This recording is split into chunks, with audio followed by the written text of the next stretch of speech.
Welcome to Perpetual Backlog Podcast, the gaming podcast catered for you to listen and get through that pesky backlog of yours. With hosts like Aqua, I have no idea what I'm doing, Dalit Duskwhite, Come for the games, stay for my friends trying to kill me with their horrible puns, and Leek Whipple. Hey, this is Leek coming at you with a funny one-liner that I've been ordered to record, but the joke is I can't think of anything, so yeah, finger guns, pew pew, totally cool.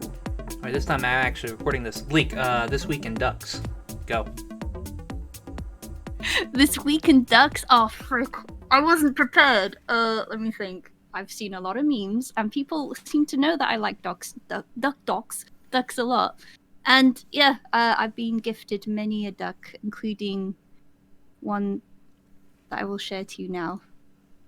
I'll describe it for the audio. It's essentially a cute little duck doing the anime, you know, the touching fingertip thing when they're shy. Yeah. It's currently my favorite image. I want to know how you feel about this duck, which I will copy pasta now. Alright, I'll figure out some way to actually put it on screen. Look at that, it's adorable. It is adorable. Oh, that is adorable. Look at it, it's so shy, this duck. Yeah. It is also the most duck-looking duck. My goodness. If there was a generic duck, this duck would be it. This is that, yeah. Yes. So how many ducks have you found in Genshin? I just like visit each pond that I know there are ducks. I mean, there's one particular pond with like mallard ducks, not just the generic white ones. So that's it. That's a treat. I say hello to those. It's on the way to Liyue. Across a bridge. I'm terrible with directions. You'll never find it. Yeah. I did see a lot of ducks in Genshin, actually. So many. Speaking of Genshin, I still haven't played a bit of it since. Well, okay, that's a lie. I log on like every other day and do dailies, but I'm surprised you're not logging on daily, because didn't you put in for the Welkin Moon? Okay, so I do log on daily to get the Welkin Moon Okay, stuff. okay, it's at least that. I've got a couple days left on that, but no, I think I got like my what's the word? I think I was addicted to it for like that week, and then there was like clarity, and I just was like, okay, well, I'm done playing this game for now. Until they put in female Ice Virgil. Yeah, post-hype clarity is a thing. Boy, oh boy, I think a lot of people are feeling it now. Yeah, but there's still Well, a lot of usually people. gets me on like mobile type games. So I'm surprised I'm still playing it. Actually, well done. Yeah, I mean, it's like I would still be playing it too if, you know, my life wasn't actually Perpetual Backlog. And I just keep adding on to that by, again, I bought a game this week. I bought Hades, and I've put almost 10 hours into it. Oh, my eyes are being like treated to many a fan art of Hades. I'm yet to play it myself. It's really fun. I suck massive, massive dick at this game. But it's fun. And so do the characters, according to the fan art. Yeah. There's the constant joke I keep seeing is Meg, her boyfriend, and her boyfriend's boyfriend. So I have actually steered clear of the and by steer cleared I mean I haven't actually ran into any Hades fan art, so I think I'm doing pretty good on the internet from now. I think I've got like a level 12 stealth going on. Oh, it's such a snazzy style though. And didn't they like found a new animation studio just for this game as well? I'm pretty sure that's the thing. No, didn't they grab a? Oh no, you're right. It was a new animation studio, and this was their new like point project. Mm-hmm. Oh no, I didn't look too much into it. Too. Holy heck! But it's really fun. Like I've seen Hades being like talked about here and there ever since 1.0 came out. and then I heard like rumblings of it when it was in alpha and like beta and everything. But it's really fun. It's a roguelite. And that pretty much means you go through many of different levels in a row, and then you die, and then you start all over, but you're able to carry some form of like stuff over to your next run. That makes you a slight bit stronger and a slight bit more prepared for going through these levels. The premise of the game is that you're Hades' son and you're trying to escape hell. So you run into iconic names like, Achilles, one of Hades' servants. Nyx is your mother figure, but not actually your mother, because that's actually Persephone. Spoodlers. That's Spoodlers, yeah. Oh right? no, how dare you spoil my 1,000 plus year Greek mythology story. That's fair enough, honestly. Meg is a guard of hell. She's actually the first boss you go up against, and before yesterday, I had only beaten her twice and gotten into Asphodel, which is like the actual fire lands of hell. But that's until I unlocked the gun, and the gun is broken, and the gun does a lot of damage. And I got from only being able to go to the first couple floors of Asphodel to making it all the way to Theseus and the Minotaur in Elysium. Who would have guessed that throwing a gun into ye olden Greek times would yield positive results? So here's the big joke actually about that. So after using the gun, right, I picked up an Ares buff. By the way, if you don't know, the other gods give you buffs throughout the many different levels you go through. You get to pick what door you go in. Like a door will maybe have the symbol of Athena on it, and after you clear that room, you get an Athena buff that buffs like some part of your kit or whatever. So after I got the gun and I got an Ares buff, all right. And Ares was like, man, that exegryph, it's called exegryph. I don't know if that's any big mythological name somewhere, but he was like, just imagine if this type of technology got into the hands of mortal kind, it would change how wars are fought. And I'm like, yeah, that's exactly what it did. He hands you a Glock. It's like a big fuck off cannon, is what it is. Is it? Okay. Yeah. I think it's called the adamant rail. No, it's called it's called the adamant rail, or the actual name for it is exegryph. But yeah, the gods gave you a railgun. Enjoy. Yeah. It's automatic shooting. Actually, there's an update. You get there's an upgrade you can get that changes it to a 3-round burst, and then you don't ever have to reload. Which is, didn't try that one out, because one of the runs that I did, I did a special build, which was the special for the gun is that you shoot pretty much a big grenade, all right, and it's like a big AOE. But the upgrade that I got for it was the damage is increased to 300%, but I can also get hit by it if I'm in the AoE. All right, and then I proceeded to find upgrades that only upgraded the damage of my special. So my special was doing damn near close to 1,000 damage, which is a lot. We definitely take those. So I didn't try the 3-round burst one, but I definitely tried that special build, and it's what got me all the way up to the Theseus and Minotaur fight. And I was like, say like that scene from the Predator movie where they're just shooting into the bushes, bah, constantly with this railgun. Pretty much, yeah.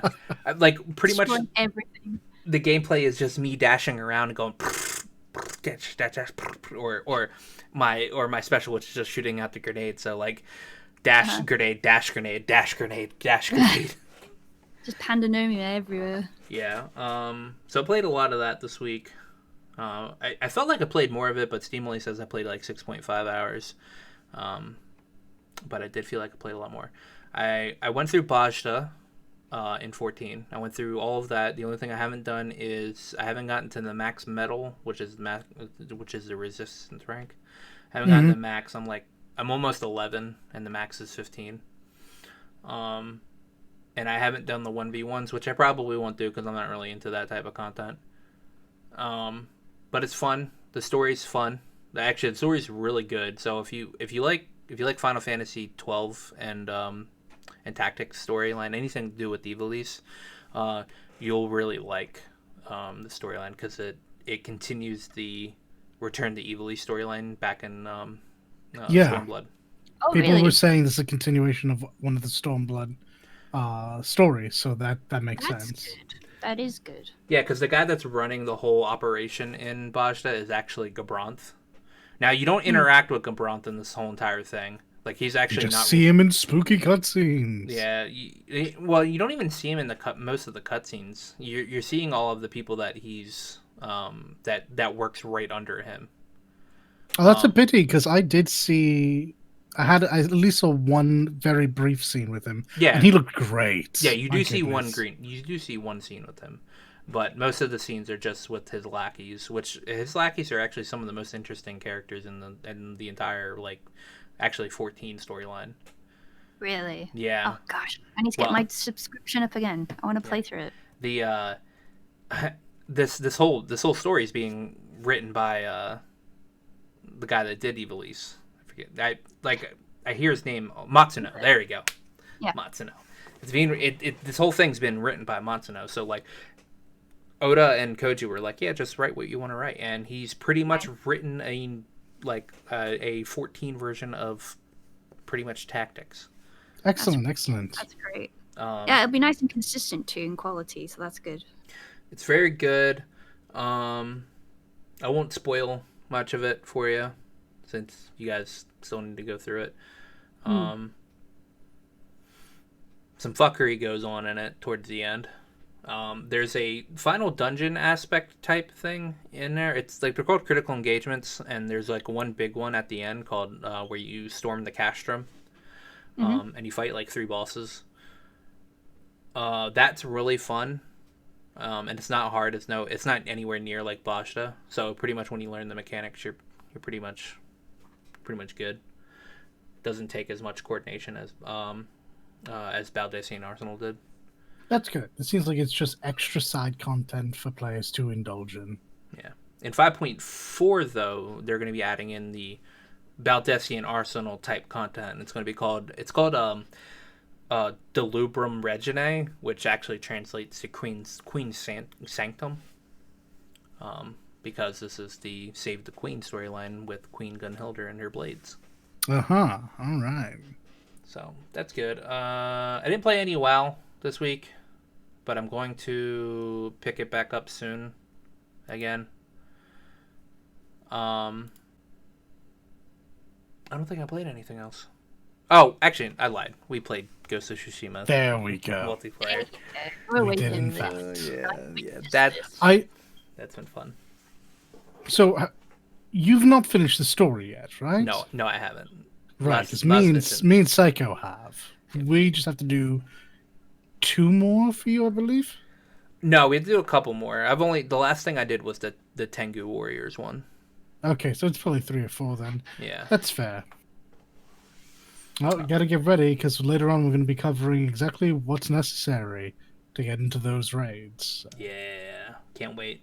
We need to get a fourth Hmm. so we can do this. Now we do. Hmm. Leak. Oh, Oh man, I would love to. I would love to. I like this. Ghost of Tsushima is exactly the type of game I like. You know, this is why I've been so engrossed with Genshin because of all the exploration aspects of it and all the beautiful scenery that I would like to run around. And you actually can pet something in that game. I want to play it with every fiber of my being. Oh May- boy! Maybe As soon you'll as I get get my to. hands on it, Maybe you'll get to. holy heck! Um. So that's been fun. I've been enjoying my time. We'll get to finishing the multiplayer storyline and continue doing the going up increasing difficulty with survival. Which Yeah, are it's been entertaining to watch as well. I'm just surprised our first run in the silver survival difficulty. We actually made it all the way to the end, and we died on the final round, which was a little sad. But both Dalit and I were very underleveled for it, so getting all the way to the end period was pretty nice. Oh, it's good that you can push yourself to that, even though you knew you were underleveled. Yes, yes, yes. Did it feel like the correct level? So the level you needed to be, well, the level you're recommended to be is 50. Dalit was 32, and I was 27 at the time. It didn't feel like I was underleveled, so I'm not sure what the scaling is exactly for it. But we also did have Psycho, who was like 60 something, and then we had a random with us who was 70 something. Right. And we played it pretty convincingly well, because we defended points altogether. Towards the later bit, it got to the point where we would get to a point, defend it for a couple of seconds, and then we'd have to like branch two off to go to quickly defend another point, while the other people were defending that other point until they finished, and then they were able to come help us. But it didn't feel like we were underleveled, and I felt like I was doing enough damage during that. I don't know if Dalit felt like he was doing enough damage. Yeah, no, it definitely felt a case of if you played smart, you could definitely punch above your weight class. Yeah. How did you feel like, the connection between players, as in like internet connection, not personal connection? I don't know. Don't know how close you got when you were playing the game, but how is it? Was the like connection to other player or the host, was that wobbly, or was it like stable? Well, it's hard to really comment on that because there are no joint attacks. You're not really interacting with the other characters in a meaningful way. So it feels as if it doesn't need to be that strong. But there was very little teleporting. Occasionally an enemy would appear as not dead and then suddenly fall over dead. But that's the extent of the issues I had. It was really rock solid, to be honest. Yeah, enemies didn't feel like they were teleporting. If it was anything, maybe a couple of players, they wouldn't, like, players wouldn't even be teleporting. It would just be like Dala would say, one time, like, an enemy was there, and then the next second the enemy was dead.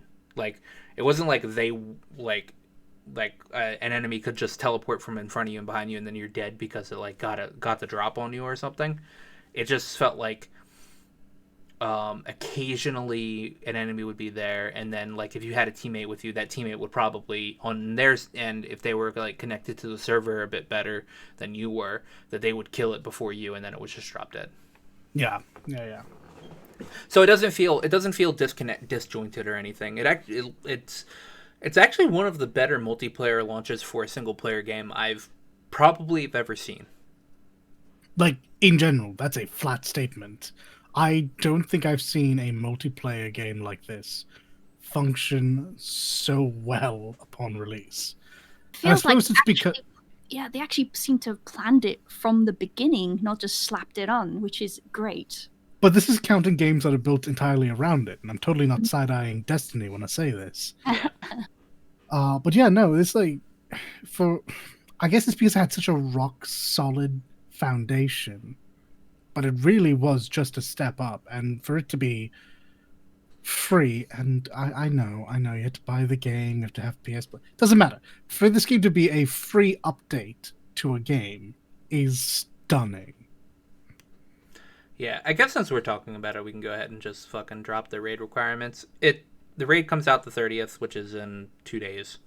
and it just requires you to be key level 100, which Yeah. honestly, after a couple of hours of playing, you'll probably hit that pretty quickly.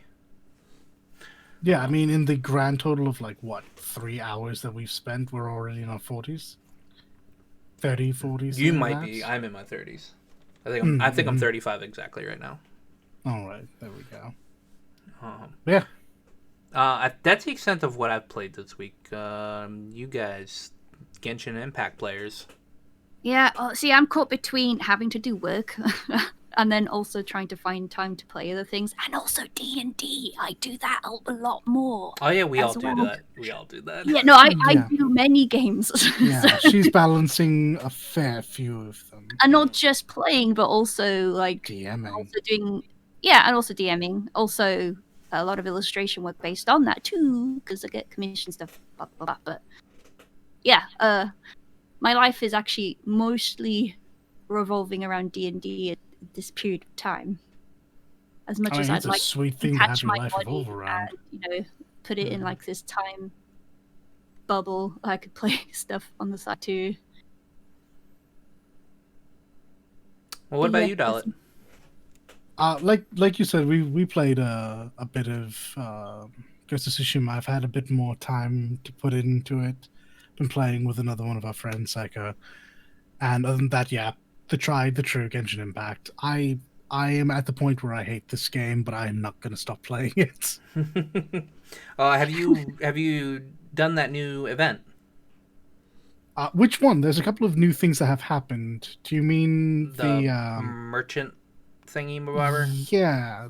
So I guess it's an event in that it's going to be around for a short term and it's a thing that can be done.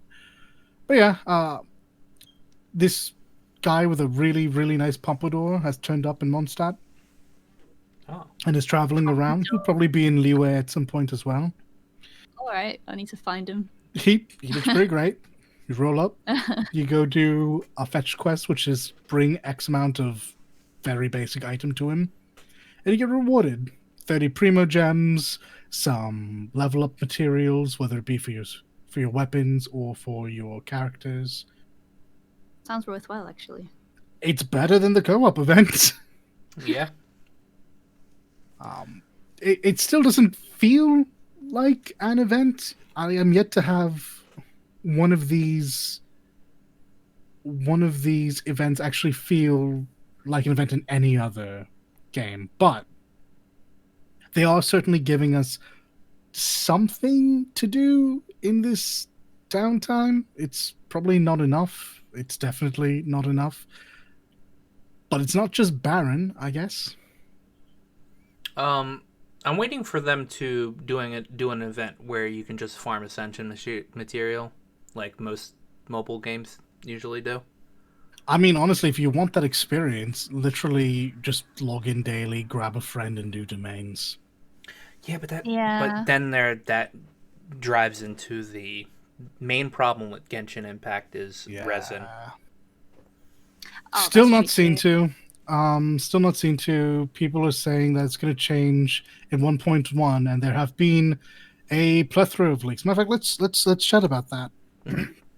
So 1.1 is like a little over 2 weeks away, and there have been leaks galore. Unlike the past leaks, which have been mostly hearsay, this time around they've been, well, like a wellspring of actual images. Whoa, hold on there. How dare you say leak is hearsay? I mean, have you met me? This is my life, ladies and gentlemen.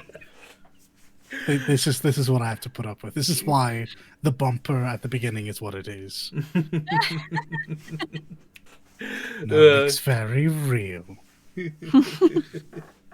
But yeah, unlike the fake leaks, potentially fake leaks from before, the images, videos, and other information that have come out this time have come straight from the Pioneer tests that have been running for a couple of weeks now, maybe only a week. We have confirmations on previously mentioned characters, weapons, a new weekly encounter, which, cool, now there's 3 of them. There's going to be some new items, which might go into resin, but I don't know that it makes it better, it just makes it different. And being that this is an actual meaningful patch, I suspect there will be some story and we won't just have that random drop off after 29 anymore. I don't know how far in we want to get on these leaks. I know a couple of the characters, the items, and such really aren't worth getting too hype about right now. I think the most interesting thing coming out of this are the characters. It should be no surprise who they are. Child and Zhongli from the story, Diona and Xinyan, who I don't think we've met yet. And there have been reports of Zhao. He's a current popular boy. Mm-hmm. But I know that he's attached to a specific event, the Lantern Rite Festival, and I believe that was stated to be happening in 1.3 all the way in February. So I wouldn't bet on seeing him on any banner soon.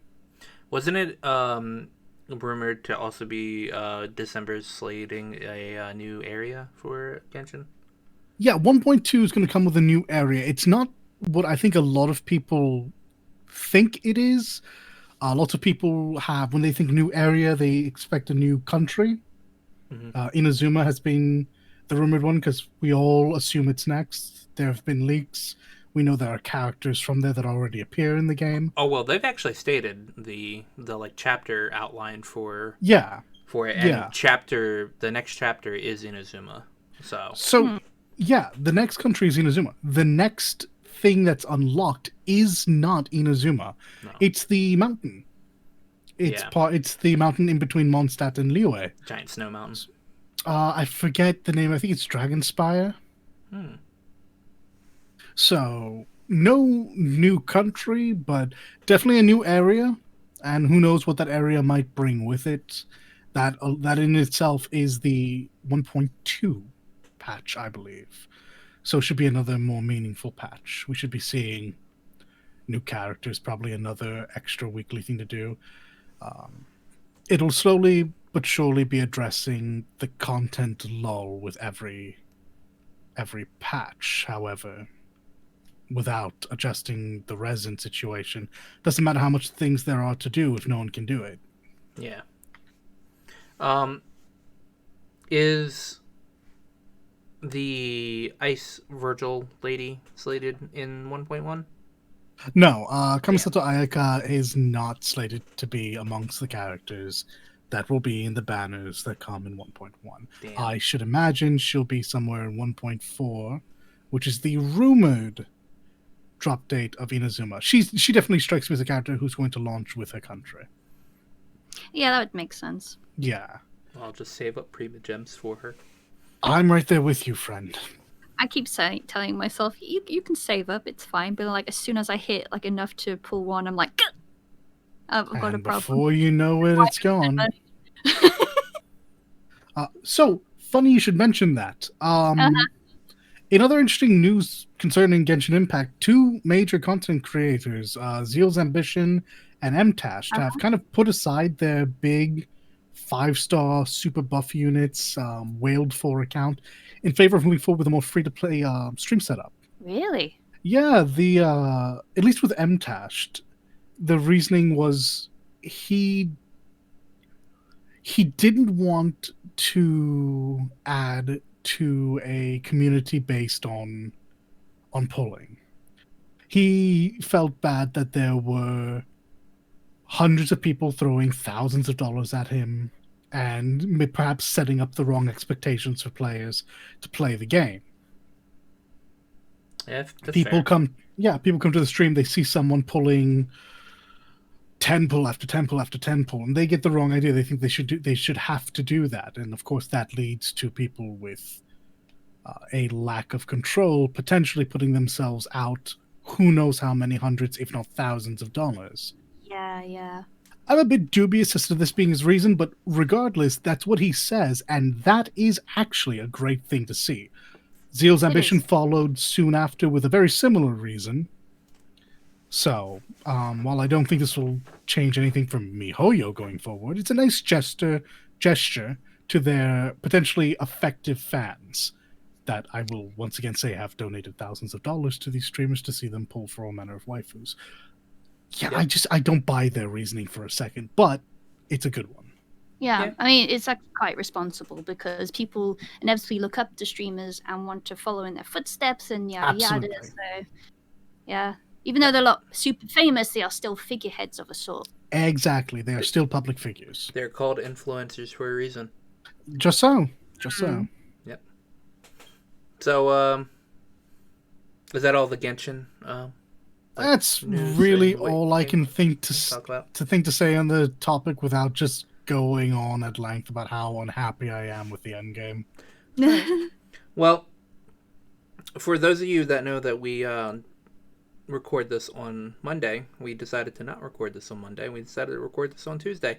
And I'm happy we did because the unthinkable has happened today. Oh, I. CD Projekt Red delayed Cyberpunk 2077 by a whole 21 days. Even after the games went gold. This is its fourth delay. Goodness fucking gracious. And dollar go. Okay. So, a delayed game is eventually good, but a rushed game is forever bad. These are the words of Shigeru Miyamoto. We've heard them quite a lot. It's a quote that gets bandied around all the time, and as of late has often been used as a defense for CDPR's constant delays. And I'm with that. Take the time you need, but maybe stop giving dates. Cyberpunk was first debuted way back in 2013 and then disappeared until about 2018. So delays have gone hand in hand with this title from the start. But never could anyone have guessed that the game would see another delay after having gone gold. I have never once heard of this happening. Perhaps it has, but what? In a statement posted to the official Twitter, Adam Badowski and Marcin Iwinski explained that the issue is not a developmental one, so it's, as they've said before, the story is complete, start to finish, and that the issue is instead a shipping problem. There are 9 separate versions being released simultaneously, and it seems to have been a bigger challenge than anticipated. Such is life. But if we could just strip away the need to be professional at all, I have to ask, how the fuck do you delay a game after it's gone gold? the time management of this game has been stunningly bad. It's not only... This isn't a new situation for CDPR vets. Witcher 3 had 2 major delays during its development, so you'd think that the veteran studio would have foreseen the possibilities given what they already knew. While it's a game I'm very much looking forward to, this is the 4th date for a title that was originally scheduled for April 16th. I genuinely think at this point I would rather the game finally comes out and gets patched if necessary. A delayed game might be good, but only if it ever fucking comes out. So I'm gonna say here, Kingdom Hearts, the fans are like, get on my level, bro. Oh my god, they probably are, to be honest. But at least like those titles just like went to sleep for 10 years at a time. This has been constantly marketed since its 2018 revival. Like it's always been just around the corner. Another month, another 2 months. Set it back just a little bit more. I believe this is going to be a good game, but oh man, this is how you try a community's patience. Nah. See, we're gonna get to November 19th, all right? And they're gonna be like, oh, okay, sorry guys, we're gonna have to delay it to January 1st. This has got to be a true 2021 game. Dalit will explode. I'll be so mad. It's because look, if it gets delayed again, it's just vaporware. Yeah, no. I believe this game's gonna come out on December 10th this time, but it's just it's fucking hilarious. So somebody on Twitter messaged the Cyberpunk 2077 like account that some random person controls for PR purposes. And this asked poor him. PR guy. He asked him yesterday being Monday. All right. I took the 19th off will this game be out on the 19th? Can you confirm this? That no backsies, please. And the guy replied is 100% confirmed it will be out on the 19th. No less than 24 hours later, do CD Projekt Red say, yeah, we're pushing it back to December 10th. The guy replied back to that thing saying, well, fuck. And then gave him some squinty eyes at the Cyberpunk 2077 guy, and he goes, well, do you think we could delete this before anybody notices, please? It was hilarious. Like, the memes came out in fucking full. Like, I bet. Not but like minutes after they announced it. So it's just funny to see from the sidelines. But who was it? Not Adam Badowski, but the other Andrew or Andres. I'm Polish and I don't even know how to pronounce Polish names. Andrzej Sapkowski. Yeah, Sapkowski. He tweeted not but like about an hour or so after, was he wanted to address some things regarding Cyberpunk's delay, and he understands that people are feeling angry and that you're disappointed and you want to voice your opinions about it, but they have been getting death threats over it. And that's ridiculous. Like, come on, guys. It's a fucking video game. Like, really, do not message these people with death threats. Are you fucking dumb? Like, Seriously. come on. Oh, actually, I don't think that's Sapkowski. I think Sapkowski's the writer for The Witcher, so this will probably This is have Andrzej been... Zawadski.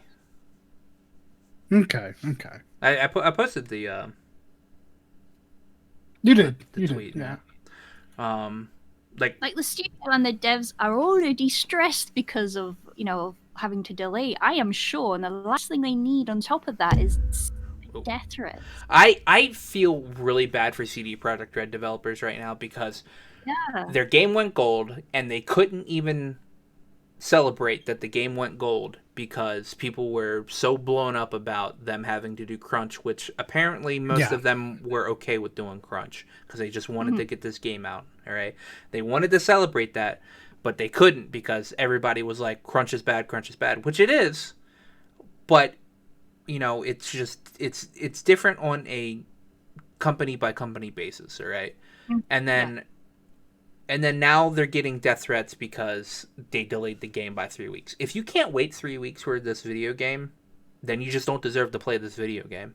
Seriously, guys, it's 21 days. It sucks, but it's not death threat sucks. No. Nothing is death threat sucks. Nothing is death threat Over a sucks. video game. Oh, man. But that's why I was happy we pushed back today. What a difference a day makes. Yeah, no, we added on like 12 billion like subjects on just because of today. Speaking of adding in shitty things, 2K gave an apology this week about them putting ads into their video game. And Does anyone believe them at this point? They've been doing this for 10 years. No. This time, we're sorry. This is the most disingenuous apology. This thing literally looked like it was made by the PR person for that Twitter account. Like, Did they did the whole I'm sorry you're upset about this? No, they said this is what they say? said. I'm scrolling up to it.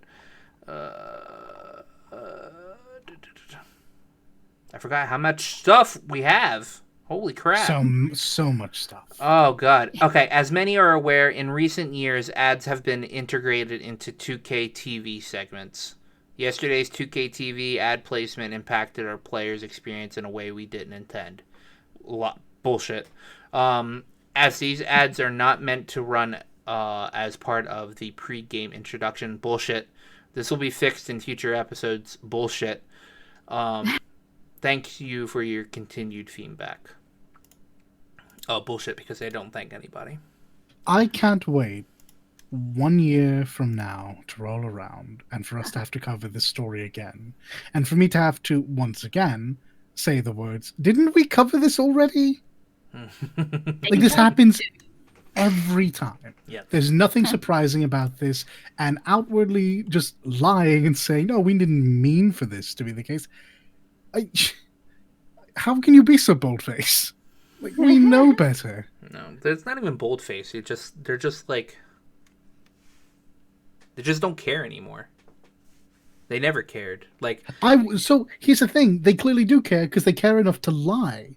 I wish they'd at least own it so we could just know they're being horrendous Yeah. people. no, because they have people that are just diehard sports fans, and if they just get an apology that looks anywhere near as half-assed as any apology from Eric Foreman in that '70s show, then they'll just be like, "Oh, they apologized. I'll still get 2K22." I mean, on one hand, yeah, no, like specifically the sports fans are a lot to blame for some real interesting industry practices. But at the other time, I mean, can we blame them?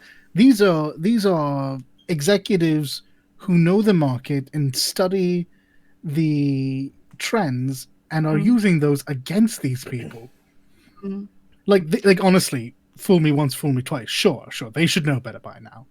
But also, it doesn't make what EA is doing good. Like this is horrendous. No, this isn't EA. This is 2K. Oh, sorry. This is a different company here. Nope, you're right.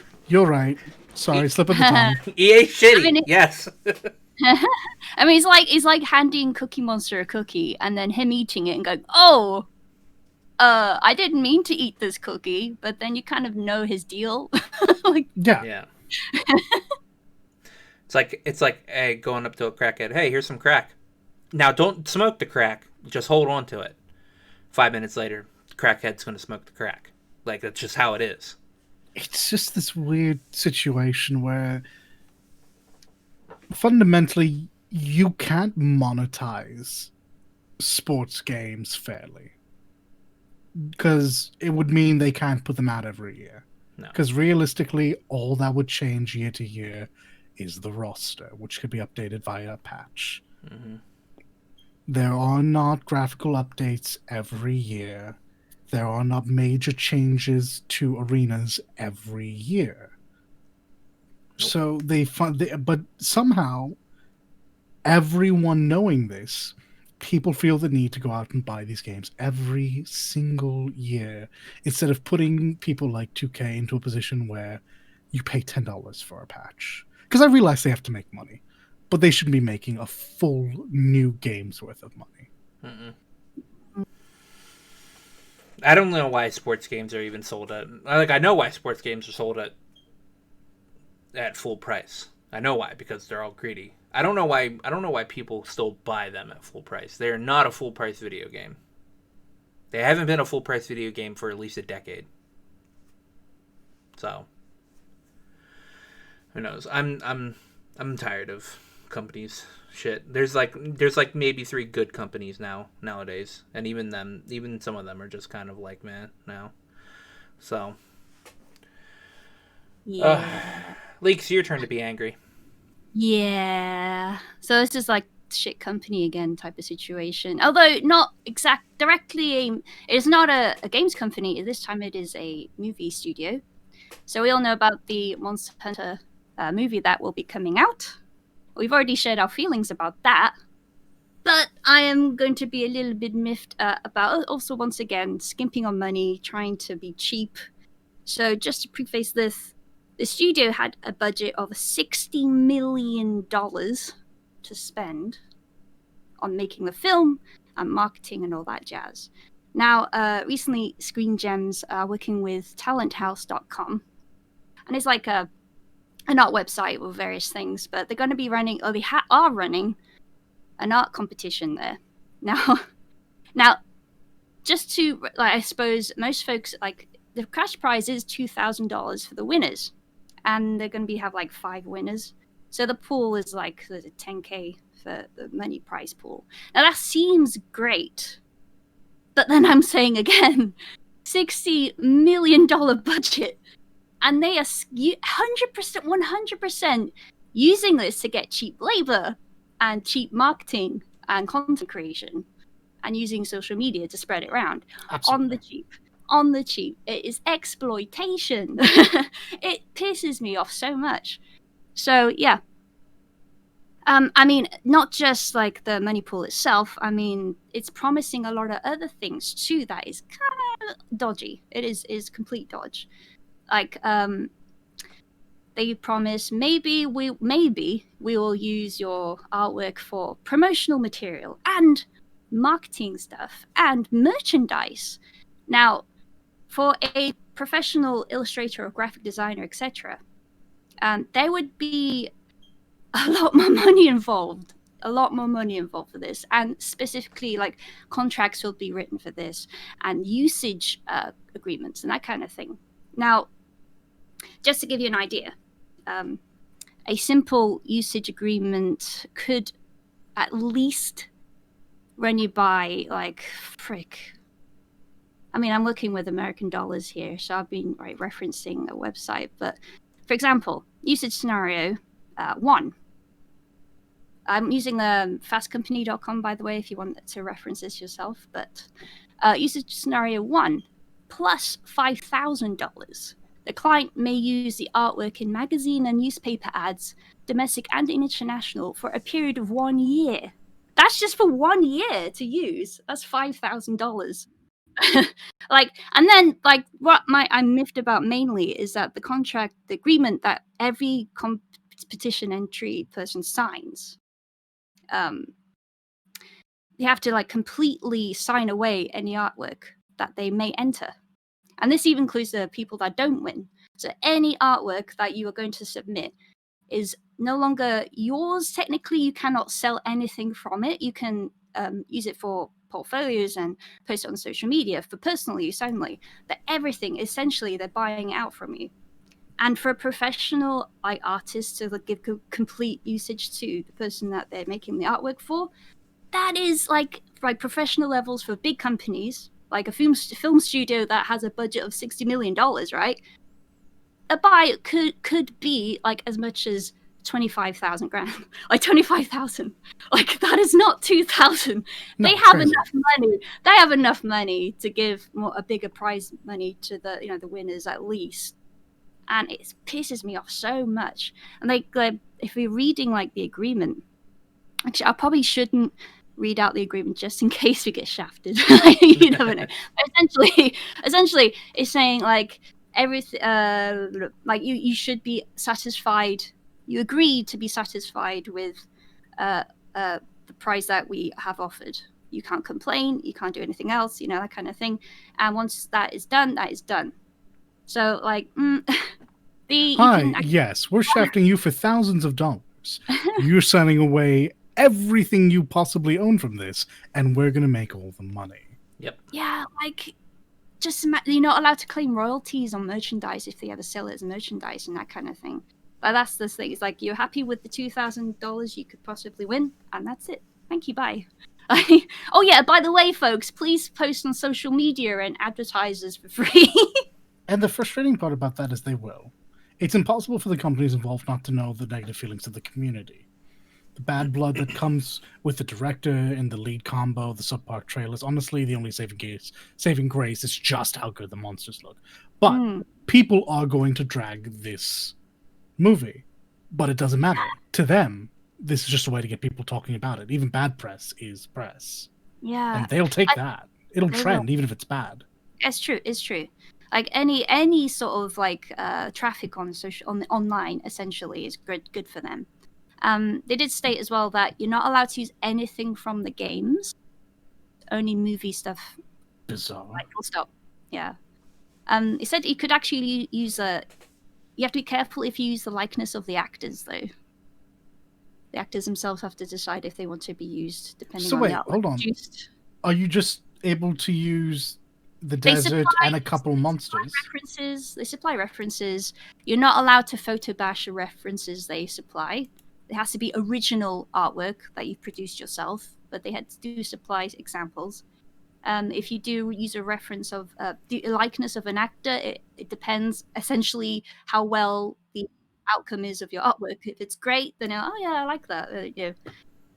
They are free to disqualify anyone based on whatever they choose, but that's fair enough because they're the owners.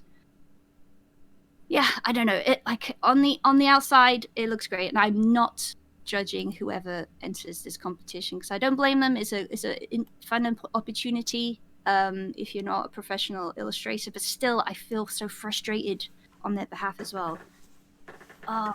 My Why? my biggest problem with this is that even if you don't win any art that you made, Oh, you signed it away. You have to sign you the sign agreement. it away with no And they might no still use it. compensation. Yeah, and they might still use it anyway. Exactly. They are free to use it because you've handed it over to them. Like they did say you can put it in portfolios and stuff. It's only personal things. But if you like drew a really cool monster, like even your own like rendition of it, free Can't use. put that on a shirt. Yeah, you can't. You're not allowed to. It's really scummy. I don't like it. Yeah. I just wish they would up the prize money. That would be good. Yeah. They can afford to. Honestly, isn't the right answer sure? Give them $2,000 and then royalties on any and all use of the Oh, product. they would. Yeah, they don't. No. No, that like remember This would be only voice actors get royalties on video games. Yeah. They don't. Do they even get it on video games? Oh, Do no, they? if they hired a professional, Case by case. Yeah. no, if they hired a professional to work on marketing material, then they would work this agreement out, like with the lawyer and all that kind of thing. This is just for the everyday person wanting to try and get their stuff out there, and that's what they're exploiting. Like, oh yeah, you clearly want exposure. We'll give you Exposure. some exposure. Tasty so exposure. Yum yum yum. You can feed off that, right? Yeah. You can pay your bills. Like realistically, what's $2,000 gonna do for you? It's like a month's worth of like it's rent in some places, right? one month's rent. Exposure. Oh, I don't know. Yeah. Ah. No, I think this would be great if it was a decent prize pool. And I'm just why? Cheap. They'll still probably get people to get in on this because it's being distributed by Sony. Yeah. So, as far as exposure goes, not justifying it. That's not what this is. Yeah. That is how they're going to win people over because unlike that usual excuse, this exposure is by high-profile studios. Sony's doing the distribution, production by like Tencent and Toho. Mhm. And that's going to be enough to sway some people. Yeah. They're going to get blindsided when they get screwed over in the end, but Yeah. It's I rough. do encourage people to read the agreement and the contest rules yourselves. You can find that on townhouse.com. .net, sorry. Wait. Townhouse.com, yes. So you can read it there. Okay. Yes. So Trails of Cold Steel 4 came out yesterday. sure did. Yeah, if you got the physical version. Yeah. If you got the digital Hey. version, you didn't get it. But why ever is that? Some weird shit happened between Sony and NIS America where the system doesn't recognize that you bought the game, and so it doesn't download and it doesn't go into your library. And I think from what I saw that it has something to deal with some of the DLC that comes with the game. And for some reason that just fucks with purchasing it digitally. So if you got the game physically, oh yeah, good. You've got the next 100 hours of your life to look forward to this amazing game. If you got it digitally, well, you're kind of SOL for the next couple of days. I haven't seen any updates from NISA or Sony themselves about it. I've been slightly checking their Twitters. I'm not getting this game. I'm actually kind of striking this game a little bit due to personal reasons. But I have it in Japanese, so if I really ever want to play it, I can just play it through that. NIS America, let's look here.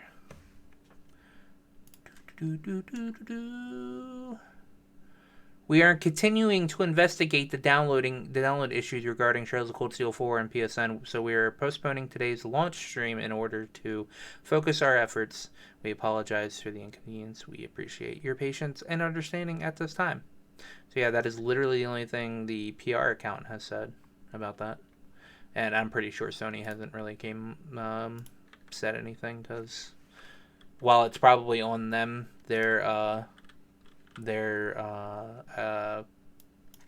PR account probably doesn't really cover game by game basis.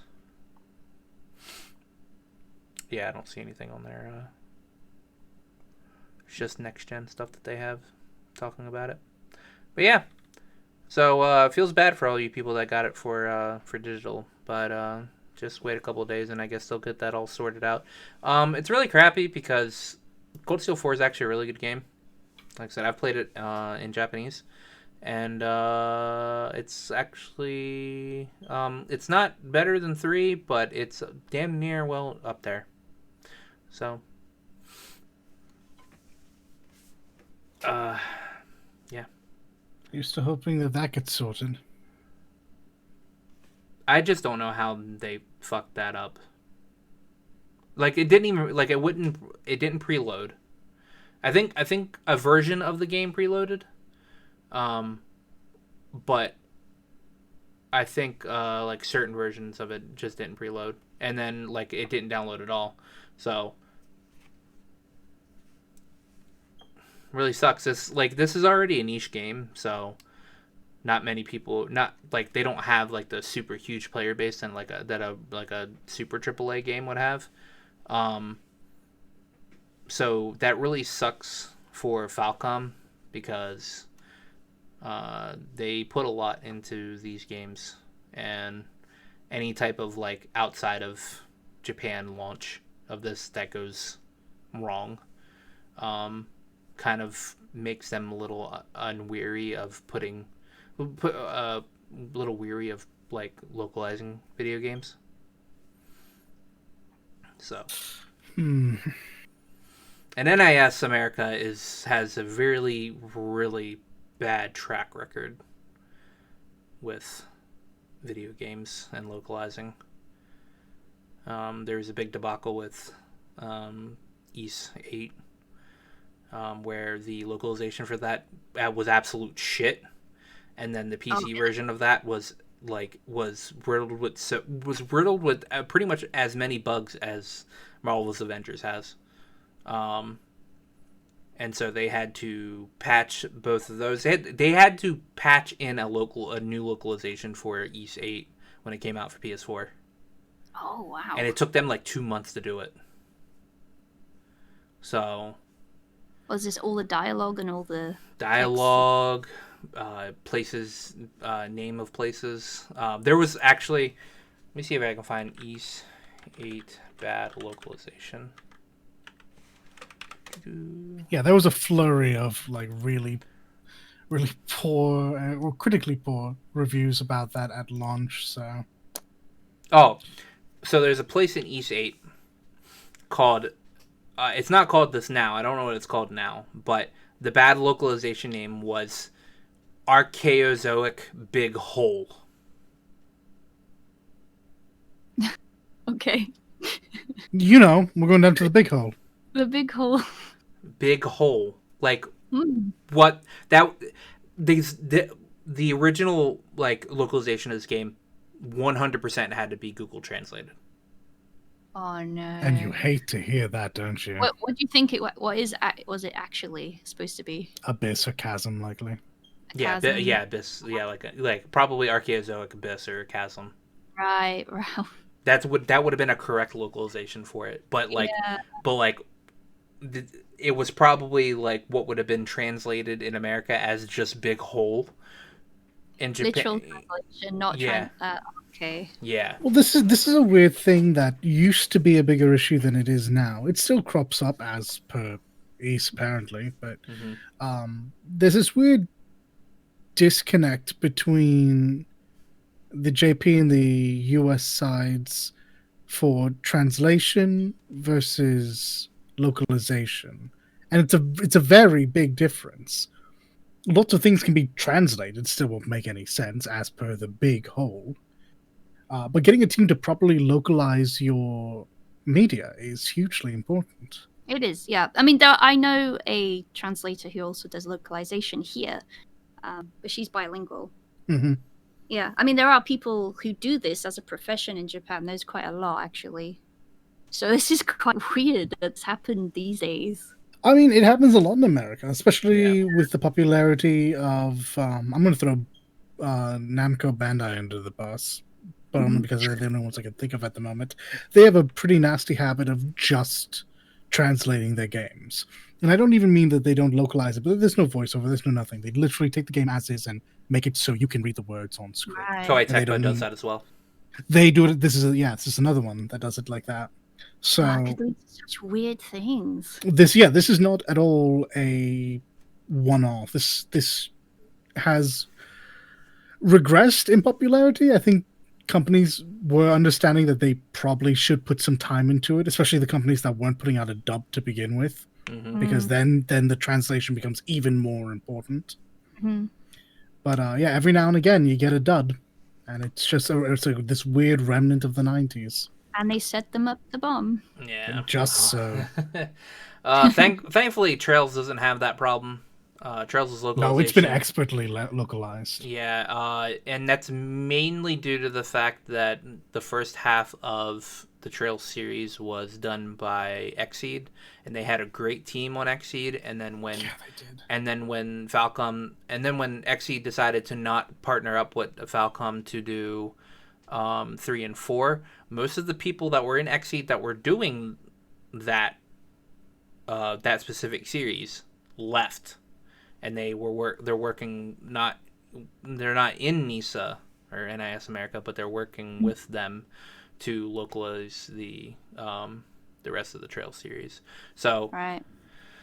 thankfully they have a really good team doing that, and it's like nothing like that's happened with Trails. It's just this is apparently some like something happened with Sony, and it's probably mainly Sony's fault. That the game's just not being able to be downloaded. So Yeah. so hopefully they get to go through with that. So we all love EA, right? EA's our favorite company, right? Yeah, sure. Go on. We all wouldn't like to see EA get sued, right? No, that'd be a shame. That'd Yeah. be terrible. Yeah, well, they're being sued in Canada right now. There's yeah, I know, right? There's a class action lawsuit starting up in Canada for pretty much almost every single EA game that has any type of microtransaction or loot box. Because Interesting. in Canada, they apparently have a strict law against what they view as gambling. And everybody knows that loot boxes are gambling. So it'll be interesting to see how far that actually goes. I know it's been a lot more successful getting loot boxes out of video games in countries outside of the U.S. Yes. But that's mainly because the U.S.'s law for gambling is really old and outdated, and it really only pertains to just casinos and like street gambling. So we need like a good maybe 5 to 10 years before new age politicians to get up there to be like, okay, loot boxes are fucking horrible. But yeah, they're being sued in EA in Canada, so hopefully we'll see what happens with that in the next like month or so. See if that continues any farther. Do you know the wording of the person, or no, or what they're actually suing specifically for? They're suing for illicit or illegal gaming practices. Okay. And that is what the article says. So we will see. I don't know, like I said, I don't know the law in Canada about what gambling is considered there, but usually outside of the U.S. they're easier to push down, because I know in like Belgium and whatever they've pretty much completely removed loot boxes out of like FIFA and all that because Yeah, it's just yeah. 100% illegal. A EU ruling Yeah. for because I'm assuming honestly, if it's in Belgium, then the whole EU collective would have the similar type of ruling on it. Mm-hmm. But what about Canada? Because it's still considered NA, right? Well, so it's considered NA like server wise, but Yeah. Canada is another country, so like they don't have the same laws as we do. I know, but like for gaming, I mean, not country law. No. Well, I mean, it's not considered NA gaming wise. Right, It's just considered like NA is usually how you perceive like a server base, and so like a lot of servers will be connected between like US and Canada, and maybe some in like Mexico. Okay. I mean, would this affect if they've changed the way loot boxes in a game in Canada would work? Would that affect NA servers? Is what I'm saying. No. All right. No, it wouldn't not do anything at all. I mean, it'll probably put more pressure for like U.S. Politicians to maybe look at it. Yeah. But yeah, I worded that badly, but this is what I was getting at. Yeah. I'm actually trying to find that thing in the list because I wanted to make sure it was illegal. Oh yeah, unlicensed illegal gaming system is what. AKA for the purposes of this argument, the loot boxes. Yeah, loot boxes, 100%. So that's nice. I hope they fucking get as much money as they can out of EA if it goes through. So Alex Hutchinson, who is a creative director of a segment of Stadia in Montreal, decided to say some really nice things on Twitter about this whole DMCA shit that's been going on with Twitch. Imagine having the worst gaming take of 2020. Oh my God. Yeah. Imagine being that person. Yeah, like imagine actually having probably the worst gaming take of 2020. And imagine this came about as a response to Twitch's change to music. Mm-hmm. Goodness gracious. So his amazing take this week was, yeah, streamers should pay developers and publishers a licensing fee to stream video games. Stunning. Like, how does paying $60 to $70 not a licensing fee? Well, here's the story. It is. Yeah, exactly. Isn't that what they've been saying forever? We don't own these games. We've been licensing them, right? Oh, man. I think what he was getting at, however, was a secondary license to stream, and that's even more ridiculous. Yes. So. Yeah. I mean, it's bizarre, right? So Alex Hutchinson, who everyone originally thought was a what was the creative director of Stadia, was absolutely left out to dry by Stadia and YouTube and Google, and has since updated his status twice to be more accurate as to his position within the company. I see. But yeah, in this weird, poorly thought out response to Twitch's change to music, Alex Hutchinson thought it was the perfect time to give the worst gaming take of 2020. The exact words: streamers worried about getting their content pulled because of music they didn't pay for should be more worried by the fact they're streaming games they didn't pay for as well. It's all gone as soon as publishers decide to enforce it. The real truth is, streamers should be paying developers and publishers for the games they stream. They should be buying a license like any real business and paying for the content they use. That's such a real job, like real business? It's amazing. And he was pretty much immediately. It took several hours, but as far as business goes, it was pretty immediate that he was let out to dry by a Google spokesperson that said the recent tweets made by Hutchinson do not reflect those of Stadia YouTube, or Google. And It's- later, It's funny. No, continue. it was it was stunning. It was stunning just how fast Google had a word to say. Less surprising, Google Gaming's Ryan Wyatt, I believe his name is, kind of put it best. He tweeted, "We believe that publishers and creators have a wonderful symbiotic relationship that has allowed a thriving ecosystem to be created, one that has mutually benefited everyone. We're focused on creating value for creators, publishers, and users. All ships rise when we work together." And that was kind of the common sentiment in everyone's response to Hutchinson. He got ratioed so hard. And it was led by people like Jacksepticeye, who literally just said, "Look, I saw listen, when we do well, you do well. I don't see what the issue is." And we have proof of this. Like there's this tiny little game going around that has been out for a couple of years now, Among Us, that blew up once streamers got their hands on it. Mm-hmm. Yeah, seriously. It was around since 2018 or something like that. That sounds about right. And only this year it's blown up. And perhaps this is less true for games like Call of Duty and FIFA and whatever, but by and large, games that are streamed sell more games because they were streamed. Popularity breeds sales. So I have no idea what weird place Alex Hutchinson lives where he doesn't see this very obvious truth.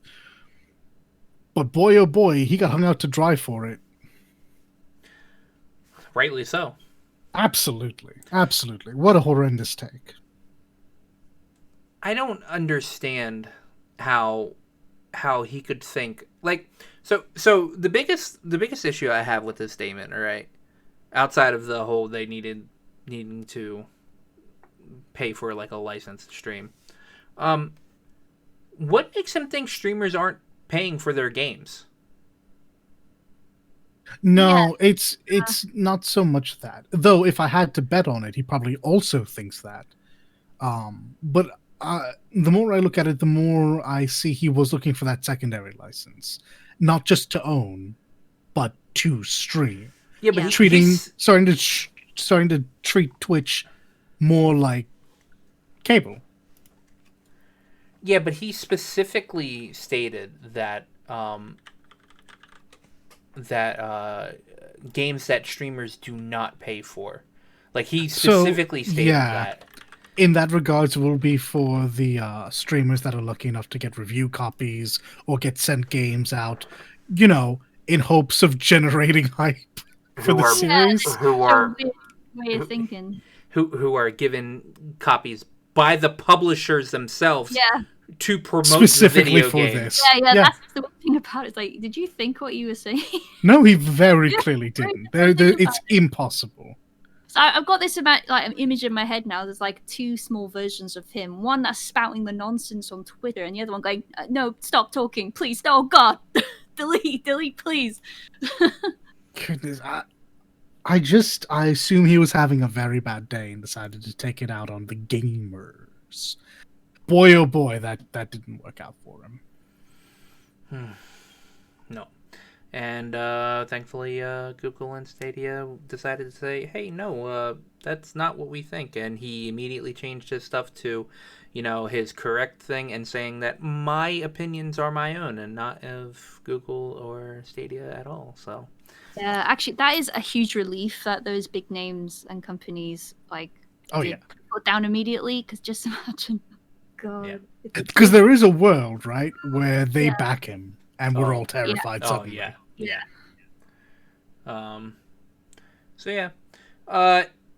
So another bit of news that hurts Halo Infinite even more. It's just been such a poor outing. It never ends. All right, 343 Industries decided to tell people about how to change the color of their Spartan for Halo Infinite, and it's pretty much akin to Destiny's shader system. 100%.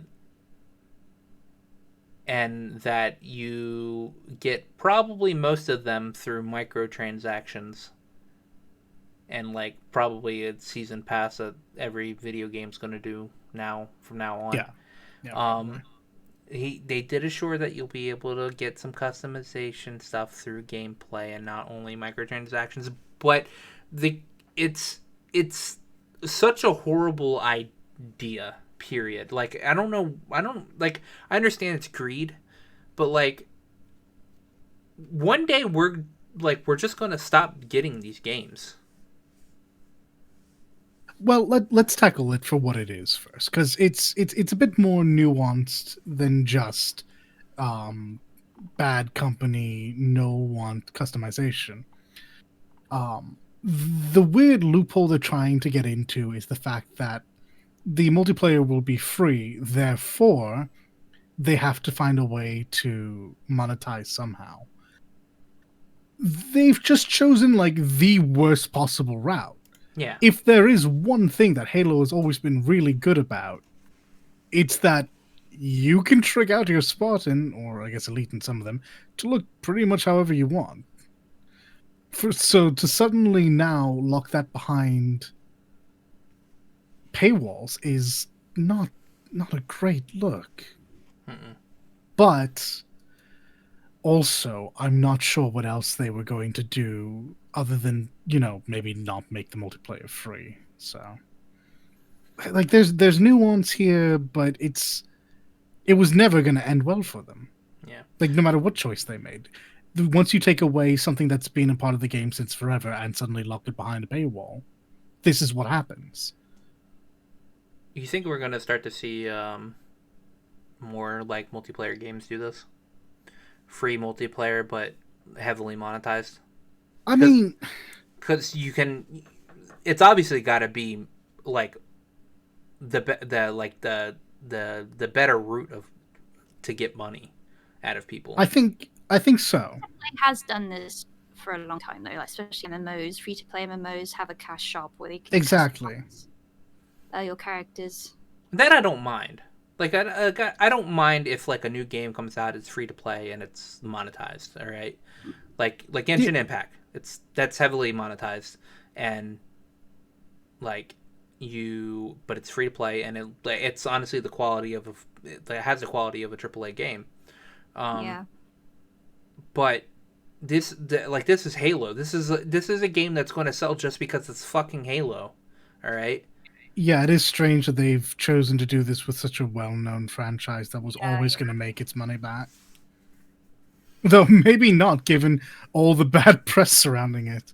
No, you can bad press. Bad press only draws people more towards it. Honestly. Fair. I mean, going forward, yeah, I could see this being the way to do it. It's kind of something that's been talked about on and off again for the last 3 or 4 years. I don't even innately think it's a poor decision. I just think I actually genuinely.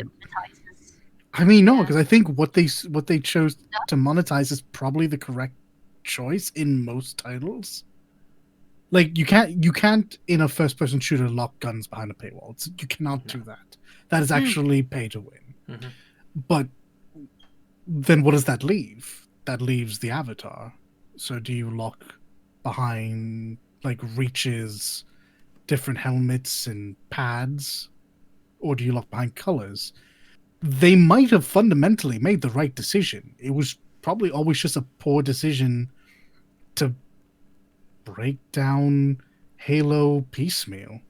This should probably just be a $60 title with like a season pass for bonus stuff. Have they locked down all colors, or is it just No. You can get a lot of you will more than likely be able to get a lot of stuff through just gameplay, and that gameplay will probably.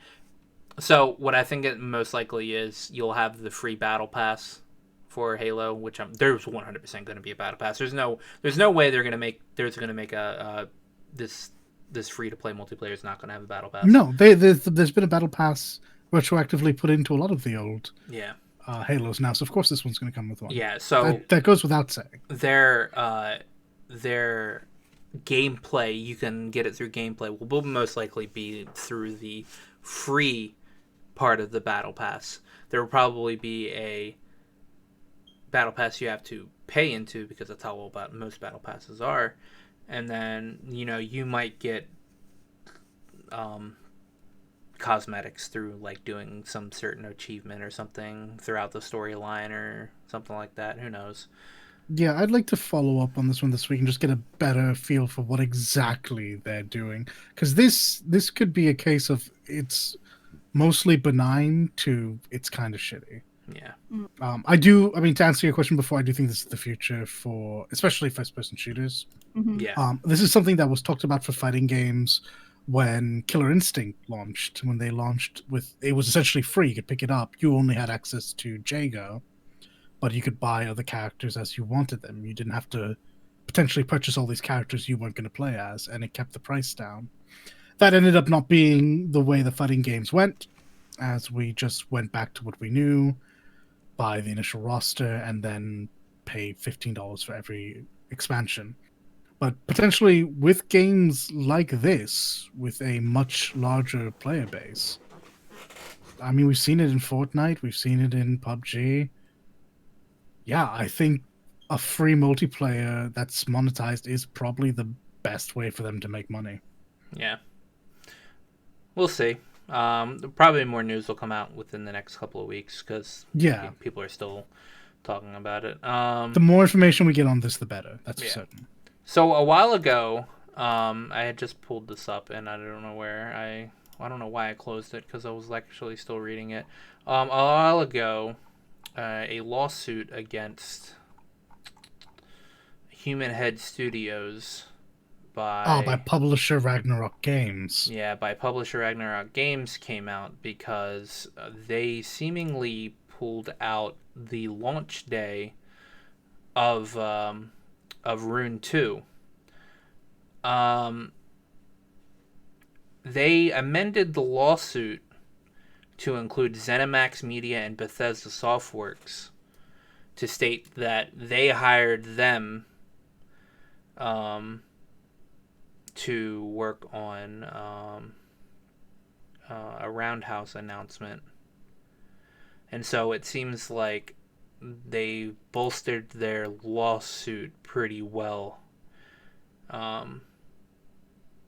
So could you help me out with this? Because I'm aware of the initial lawsuit of Ragnarok Games versus Human Head Studios for sabotaging I believe the release of Rune 2. Yeah, Rune 2, yeah.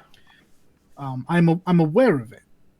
I'm not at all certain why Bethesda and ZeniMax have gotten involved. Like, why did Ragnarok choose now to include Bethesda and ZeniMax? The lawsuit has now been amended to include ZeniMax and Bethesda, which announced in November 2019, the day that Human Head went out of business, that it had hired the entire team to reassemble as Roundhouse Studios.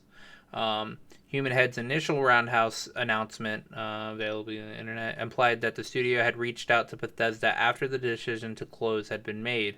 But the update complaint says that Bethesda was an active participant in an effort to torpedo Rune 2, and another game called Oblivion Song, which had begun conspiring with Human Head in late summer 2019.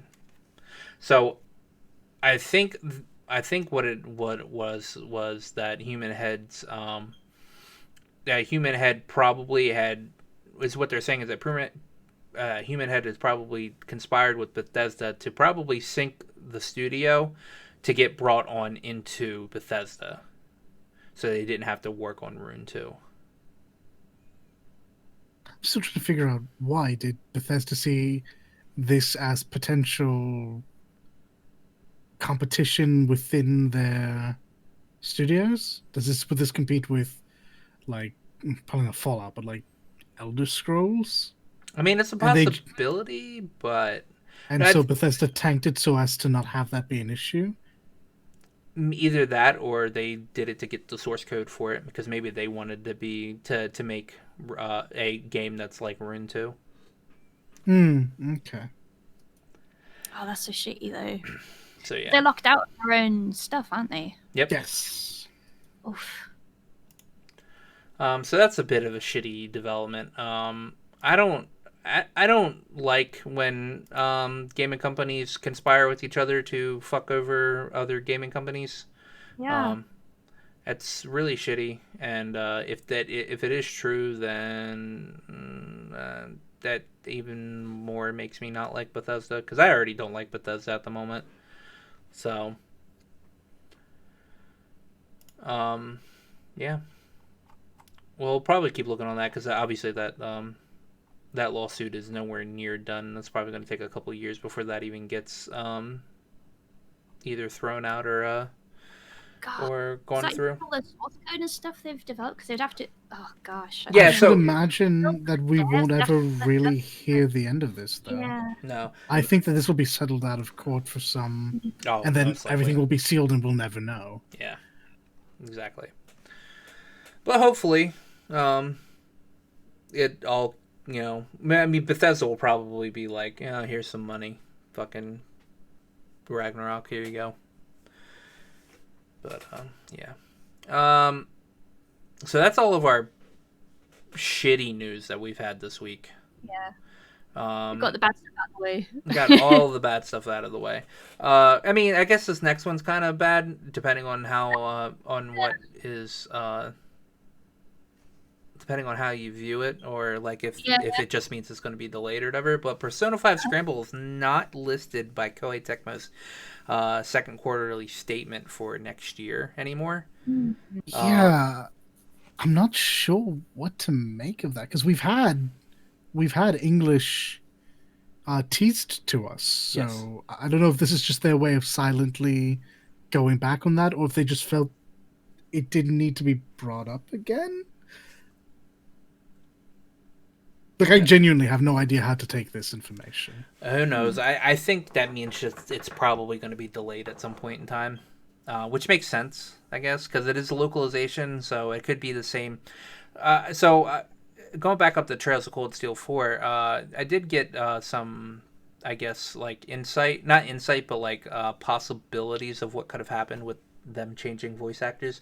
Some voice actors, so this game, the last game, Trails of Cold Steel 3, wasn't being like localized during a pandemic. So some of the voice actors could have decided not to go into the studio or whatever to not. Oh yeah, entirely possible. For safety's sake.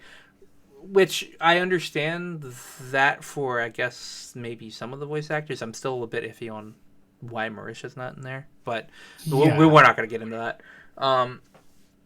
Since, considering Mercer's still being voiced. But I've been hearing the worst voice apparently I've been hearing is Osborne's voice. It's apparently changed completely 100%. And it was Peter Beckman, that big chocolatey textured voice. Yeah. Apparently his voice is like very noticeable. But this smells of a Troy Baker to Grant George situation. Yeah, God, I hope not. I'll know whenever I watch somebody play it. But maybe it's being pushed back because of COVID and all that, which is okay. This is a Musou game that I'm actually slightly interested in playing, because I just like the whole Persona 5 esque theme. So, and I've heard the music from Persona 5 Scramble. It's really good. So it literally just needs to be more of the same, and I'm in. Yeah. Well, have you heard the? You know what? I'll link it to you later. For sure. So that's going to be on the lookout. They'll probably, if it's going to be delayed, they'll announce it within the next couple of months. If it's not going to be delayed and they just left it out of their second quarterly statement, who knows? Maybe they just don't really care. But after that, Tom Holland reveals his outfit for the Uncharted movie, which we finally hear something about that. Actually, he also revealed something else the other day too, that they're shooting Spider-Man 3. So and he's He in cannot be Atlanta. trusted with information. He's in Atlanta. No. He's in Atlanta. He's literally 40 minutes away from me right now. There you go. Yeah, go say hi. You're friends, right? Totally. Like, hey, you play Shadowbringers, right? You're a Warrior of Darkness. I'm a Warrior of Darkness. Oh, funny that we're here together. Hey, hi. What a coincidence. Have you So. been to Walgreens before? Oh, God. So yeah, he tweeted him in his Nathan Drake outfit, and he looks Okay. pretty all right as Nathan Drake, honestly. So Yeah. Yeah. It's not a cast I hate. He's got It's- like the wit, I guess. Like Yeah. he's good at delivering witty lines. It's going to take me a little bit to get over the fact that he, even with the bit of muscle he's put on, still doesn't look like he's hit puberty yet. But no. once I get past that, if he Yeah, sounds the part, I'm here for it. Yeah. I mean, we all saw Nathan Fillion's version. He did like a fan He did. video. It was How so many? good. It was so good. We actually do know a little bit more about this movie, to be fair. Oh, Oh, yeah? please tell me. So what we do know, well, from the last time we heard anything about this movie, is that it was supposed to be a prequel. Obviously, it's why they got someone as young looking as Holland. Right. And what I've recently found out was there are some other cast members. I did like we've known about Tom Holland for a little bit. Mark Wahlberg will be in as Sully, which I don't know how I feel about this. I agree with it. I agree with Okay. it just because I know how Mark Wahlberg is with certain roles. He could play a good cigar smoking, money grubbing old man, or Yeah, not as old man. that's fair enough.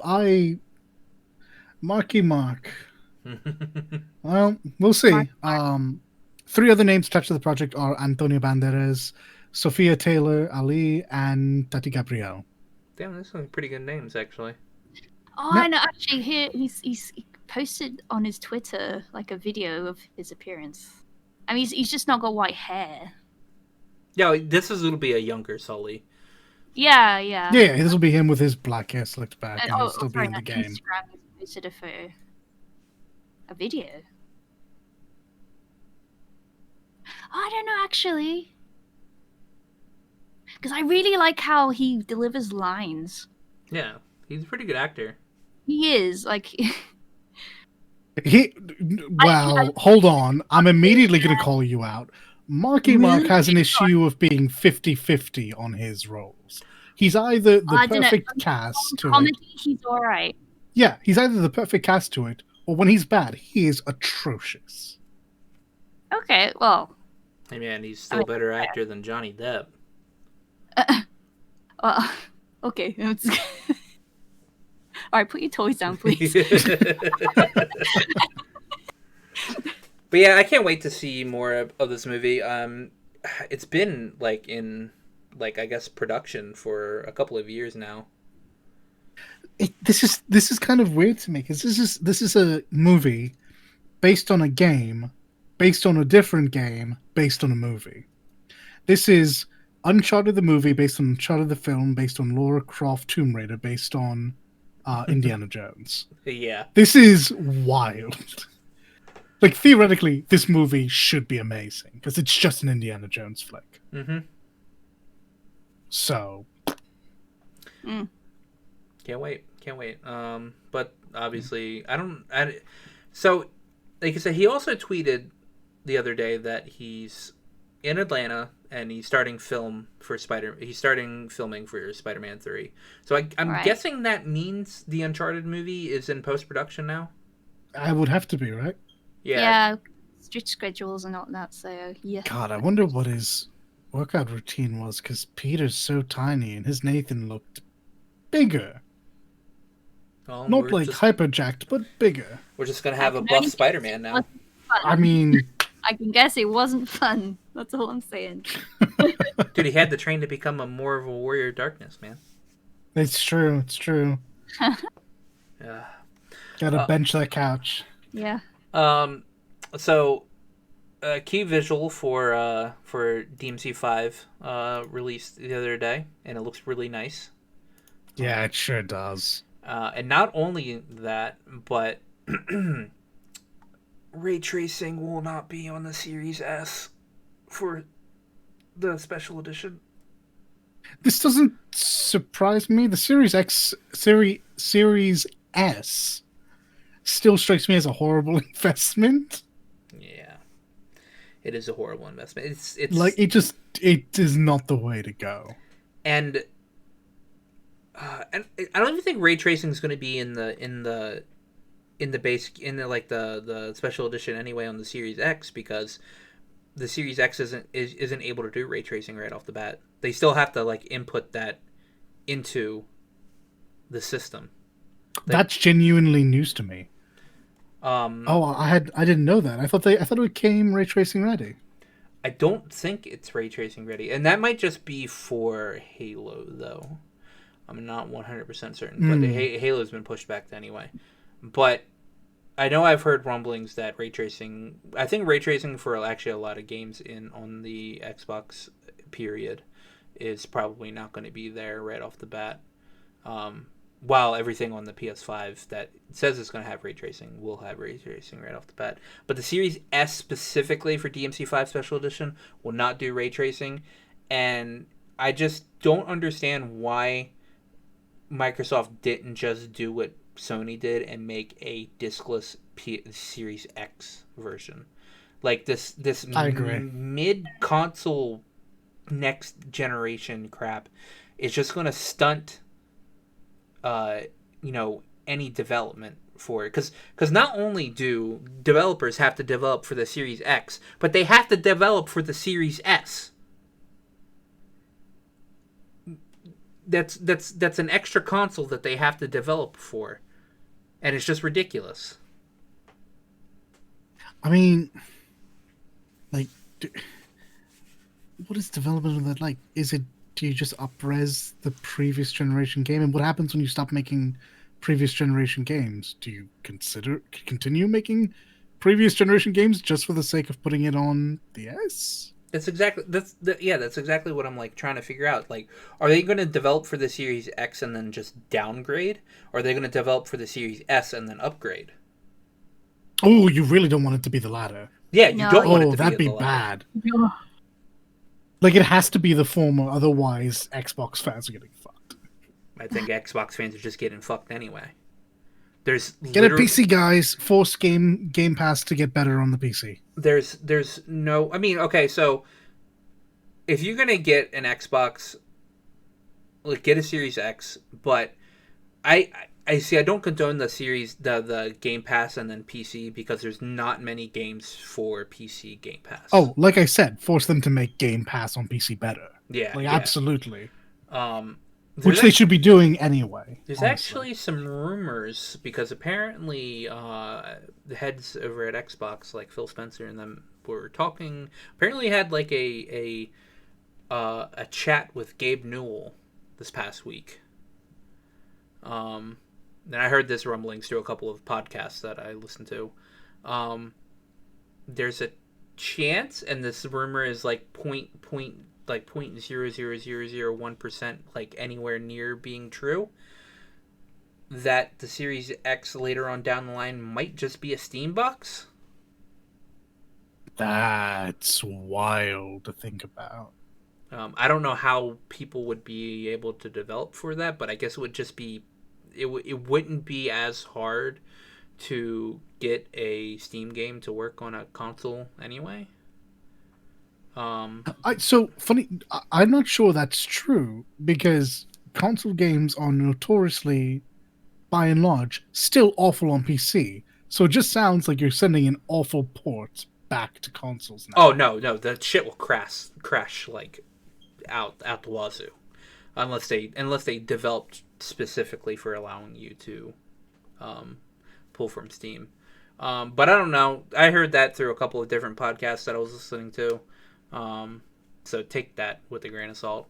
But I mean, it would be kind of cool. Oh, I'd definitely be here for that. I mean, at the end of the day, I feel like this all leads back to the common thought amongst PC players, which is, yeah, your consoles are great, but they're growing up now, and eventually, you're just gonna buy a second computer because you're pretty much already doing that. Yeah. So who knows? But yeah, it won't be there for the Series S, and anybody that buys a Series S is dumb. And I'm just So, gonna long leave it story at that. short, Devil May Cry 5, pick it up for Sony and PC. Yeah. Well, Or actually, I don't even know if it's not coming out for not PC. no. Just Special Sony. edition's not on Yeah. PC. So Just Sony. if you just buy it for Sony or buy it for the Series X. So, next we have an 11-year-old game that was in development. So I'm still confused by this bullet point. I've read it, I've reread it, I still don't understand. Oh, it's a running joke that a certain game will never release because the developer isn't a nice person, and Yeah. everyone likes to shit. So there's this Twitter that says things that have happened before Yandere Simulator. All Yeah. right, and this Yeah. game that actually just seemingly came out for the Switch, called Drawn to Life 2 Realms, was apparently in development for 11 years, and its final installment makes its way and is coming out before the Yandere Simulator finished Mhm. development. There was a point where someone else decided to make a yandere type game, and it he started and finished before this the original one was ever made. So that happened as well. I'm pretty sure Yandere Simulator is not even in the works anymore, right? Pretty sure that got I don't know canned. anymore. I don't know anymore. Yeah. It's just one of those jokes that will forever Yeah. circulate. Another joke. Assassin's Creed Netflix series got confirmed the other day, or actually today, I think. Yeah, it got confirmed today. That'll be interesting, I guess. If you have Netflix and like Assassin's Creed, you might want to look at it. Nothing was really shown. It's just a symbol that had the. We just know that it's Assassin's Creed. Yeah, it was just the Assassin's Ooh. Creed symbol, and it had an N in the middle of it, and it said Netflix series. It's live action, so. Those teasers. Oh my goodness. Yeah, I know. We live for This it. this shouldn't be a hard series to make work in live action. No. And No. yet the movie didn't do well. So I genuinely don't know what to think. I hope it works. Like I liked Assassin's Creed Once Upon a Time. I'd Is there like to any like it hints? again. Is there any hints at what game they'll pull from No. exactly, No. or no? No. Hmm. Oh, I don't think they'll pull from a game. I think they'll try to do an original take again. Yeah, most Mhm. likely. But that is just speculation. Yeah. Okay. Next, Kara Ellison leaves Bloodlines 2 project. This was the last person originally on this project. So, if this game's ever going to come out, it's probably not going to come out as it originally was supposed to.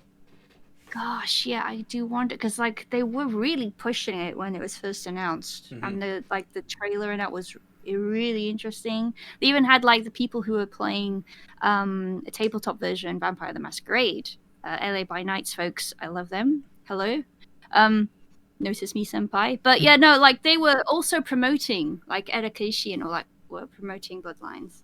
Yeah. Yeah, but now I hear nothing about it, and this is the next thing we hear. It's really what's going on. Development hell is what's going on. But yeah, this is the last person that was originally on the project, so who knows now? Yeah. With all new, fresh people on the project, even if the project is going on or not, it's probably not what it's originally was intended to be. So that sucks. But what doesn't suck is that you can now buy single Joy-Cons for your Thank goodness. Switch. I've had Joy-Con drift for 6 months. And it's really bad. Honestly, those things are still overpriced, but I might do it. It'll be $40, which is about That's- half of what the double pack, the 2-pack are. So That's so frustratingly expensive. Why Yeah. are controllers so expensive? Who knows? Who knows? This next piece of news you will also need to take with a grain of salt because it was reported by PlayStation Magazine UK, and they're notoriously for not being very accurate. But apparently they're confirming that Final Fantasy 16 is confirmed to be a 2021 title, which we're all kind of assuming, considering how long it's been out, or how long it's been in development. But again, that was a pretty safe guess on their part. It feels like... I feel like I've seen this elsewhere as well, not just that magazine. I don't know where their source... Did it say what their source was? See, the thing that I got was from Games Radar, and the Games Radar said it was PlayStation Magazine UK. Right. But I don't think they said their source was anything. It could be one of those things like they're circulating, saying this is the source, but this was the source, and this was the source. Yeah, like... A source circle jerk. Now let's be reasonable here. Schreier has also said the game could be released relatively soon on his podcast, so it could be they're just pulling from that. Well, the magazine doesn't state it apparently, and the article itself has been changed to soon.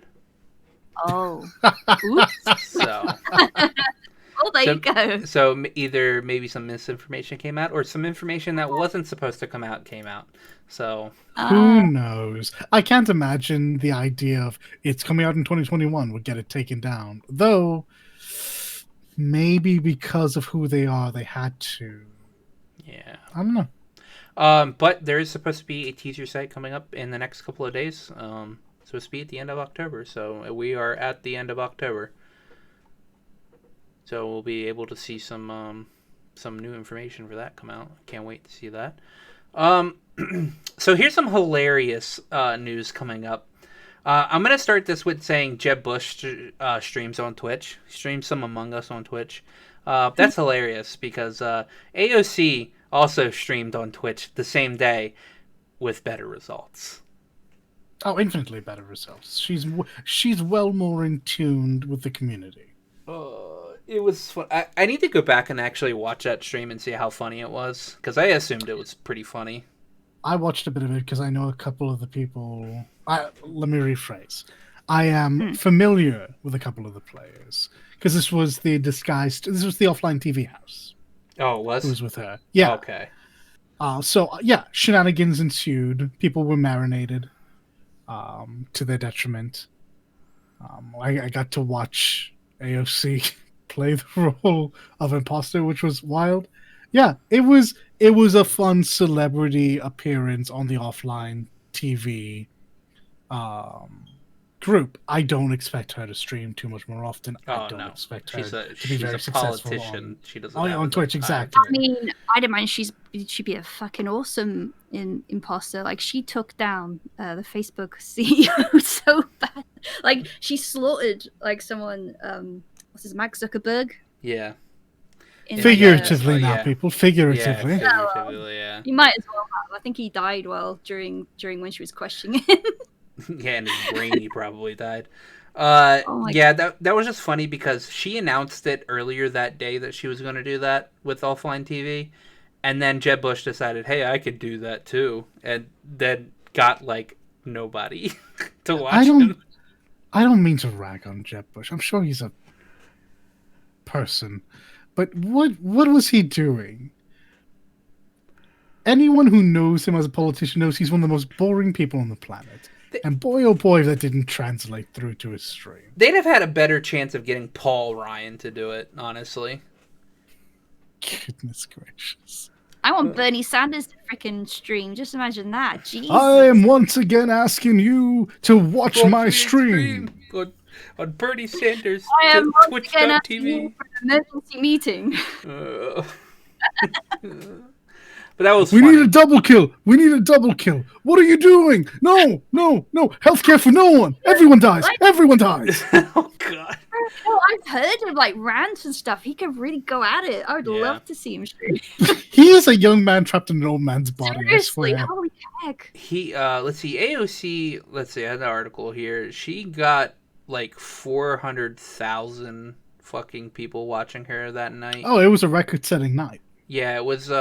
She got the third most. She had the third most people watching. Like, her record is the third most, which is behind probably like Ninja and Shroud or something like that. Who knows? And that's all she wanted. She didn't Yeah. care about her performance. She didn't care who she was streaming with. This means now people saw her and went, Mhm. hey, she was willing to come down and chat with us at this level. I'm going to go check in on her, see a bit more, see what she's about. That's Mhm. the whole plan. Yeah. Yeah. And what a success it was. Yeah. Yes. Exactly. So next we get to get into our big old PS5 segment. That So was a big week. yeah, certain games have been getting little updates on the PS4 actually, and that's to set them up to be able to be played on PS5. And it subsequently is helping the load times on the PS4 as well. Both The Last of Us Remastered and Until Dawn have shown like 70% increase in load time, like a decrease in load Okay. times. That is Until Dawn was amazing. quite a while ago as well. That's Yeah. impressive. This is hopefully going to happen to all of the games that are getting a like PS5 like not I wouldn't say PS5 version, but like are going to be enhanced for PS5, which I know Leak is hoping that the Monster Hunter World gets this type of update. And maybe more people will play with me. That way it'll be better. I'm hoping PS5 and PS4 Monster Hunter World players will be able to play with each other. I'm assuming that's probably going to be the case. God, please. So Cosplay when? I mean, Sony may not want to play ball with Microsoft, but surely they want to play ball with their own community, right? They wouldn't want to cut their own community in half. They'll That'd most be, yeah. Nuts. They'll that'd most be likely awful. That would be like So pretty much be- any of the games on that list will most likely get updates within the next couple of weeks to months. That will both help the load times on PS4 and will be obviously super quick for PS5. So I have some feelings on this, and Mhm. they're mostly positive because it means we'll be able to experience games better on the PS4 and the PS5 will be optimized. But if this was possible, what the fuck, guys? What? How come this wasn't something you were trying before? I That is I've all. got my hands up in the air right now. So That is all. Yeah, no. I mean, maybe they were just working on it like over No, time. it just wasn't financially worth it, Yeah, Yeah. probably no, definitely not. and now it There is- absolutely is. Hey, look, your blimp run out the Well, other direction. You know how much it costs to patch a game, right? Yeah. I actually genuinely don't know how much a patch costs. It's an exorbitant amount of money. It's like in it's in like the tens of thousands to just I patch did it. not think it was that bad. Yes, it's in the tens of I thousands. knew it was expensive, but I didn't think it was that bad. It's ridiculous how much a developer publisher has to pay to update. Like, it doesn't matter on Xbox or PSN or whatever. It's an exorbitant amount of money to patch a video game. Hey, devs, and this isn't really your fault, but hear me out. Just put them out complete. Patches are expensive, you know? Yeah. Well, it's in their development costs, so.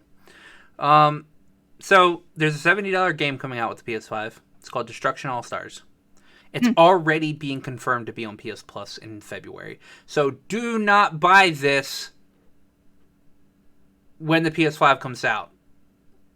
How did this information come out? Surely, Wait. surely Sony didn't put this out. Let me But look wait. Just to clarify for my pea brain right now, because I think I've drank too much caffeine and it's made me spaghetti brain. But no, do you mean it's out on PS Plus for the PS4 now, or will be very shortly? In February. Yeah, please clarify. In February. Okay, Destruction All Stars is going to be a PlayStation 5 game. It's All right. Right. All right. It's a multiplayer mayhem experience game where you like drive cars and ram them. It's like pretty much like Twisted Metal, but not Twisted Metal. So you don't need to buy it because it'll be on PS Plus on the PS5 in the future. Yes. Like literally 2 months after Yeah. the console comes out, it'll be free. So if for whatever reason you can't wait 2 months for Destruction Derby, the esport game, I mean, buy away. But yeah, it just seems like And it's a PlayStation blog that stated this. So why would they? Why would they do that? The weird choice. Why yeah. are they even selling the game before launch? All right, sure, whatever, it's fine. I don't understand how this works. Yeah. It's a Weird. So Pete Smith, director of product development, all right, says, "Hi everyone. We wanted to share a quick update on our plans for Destruction All Stars. We've decided to move the game's release date from November. Ooh, actually, Clean stuff. wow. Boy.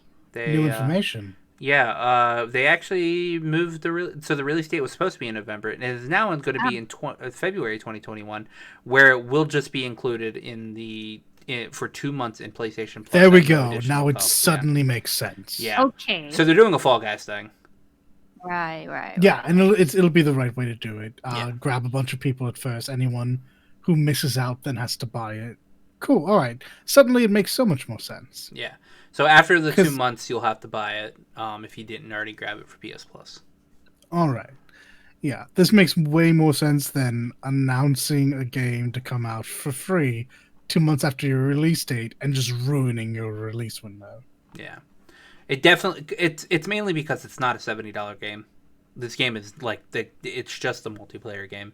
Sure. It's not a $70 game. And it was going to be marketed as a $70 game, and nobody was probably going to buy it. So, actually, I know a couple of people that were actually going to buy it, but that's because they're buying like almost every game that's coming out for each of the next gen consoles, and they want to play them all. Wow. Yeah. So they're doing the Fall Guys thing, where it's just going to come out with PS Plus, like Fall Guys did, and after the first 2 months, if you didn't get it for then you'll have to pay the $70 for the game. Which is honestly the smart way to do it, because even though Fall Guys came out with PlayStation Plus, its first month, it still made a crap ton of money. So yeah, I don't see why people don't understand this already. It's the it's the foundation of how the consoles themselves are sold. Mm-hmm. Sure, you might work at a loss at first, but eventually, if you get enough people on board, you will generate a profit. Mm-hmm. And for gaming, that literally means put your game out at a heavy discount. If you can discount it down for free and still make a profit, absolutely do that. The more people you can get on board, the more people you can nickel and dime later on. Yep.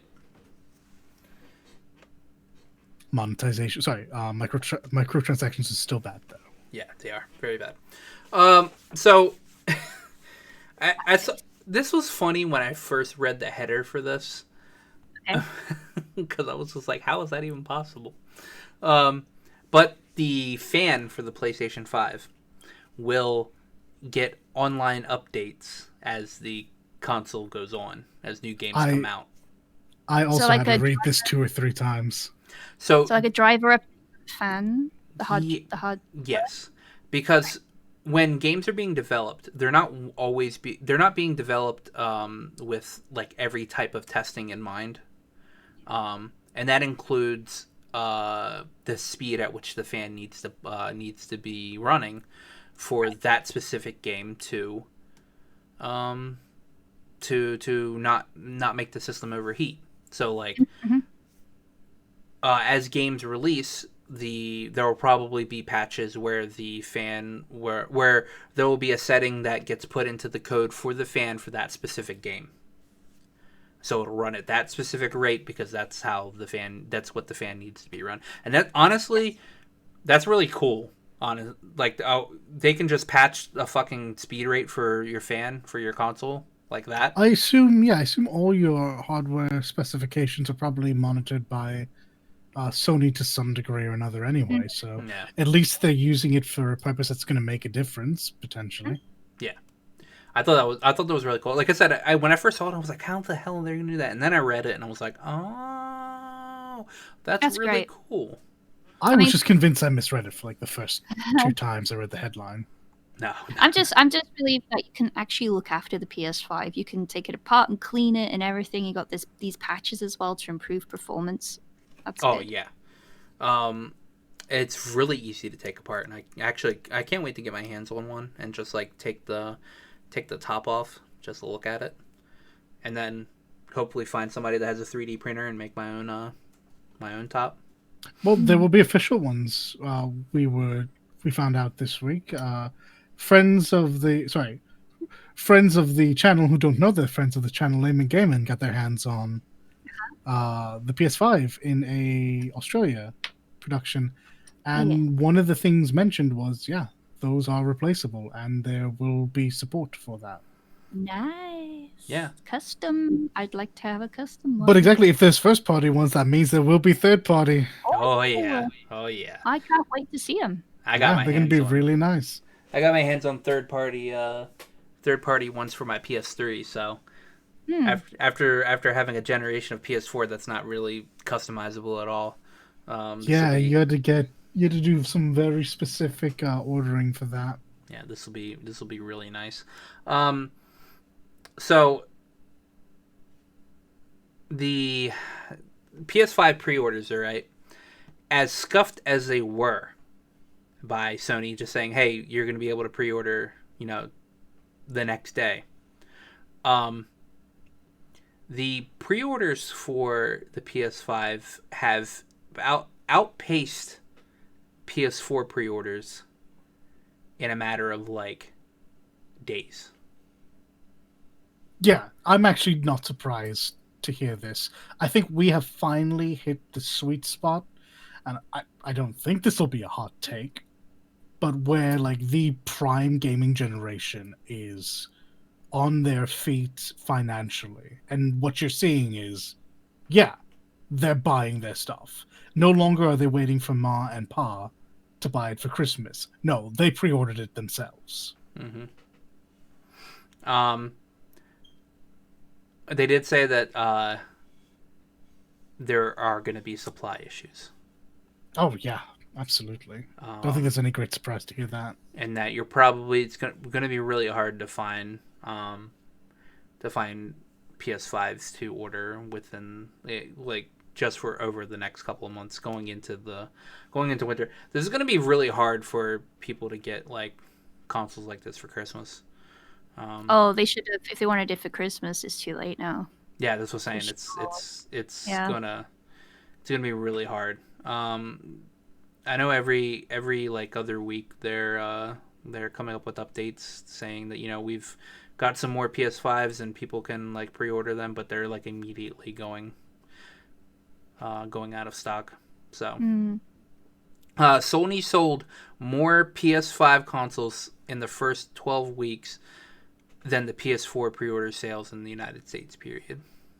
So, I didn't actually hear those numbers. Wow. Yeah, it's on the GameSpot article. Yeah, it's yeah.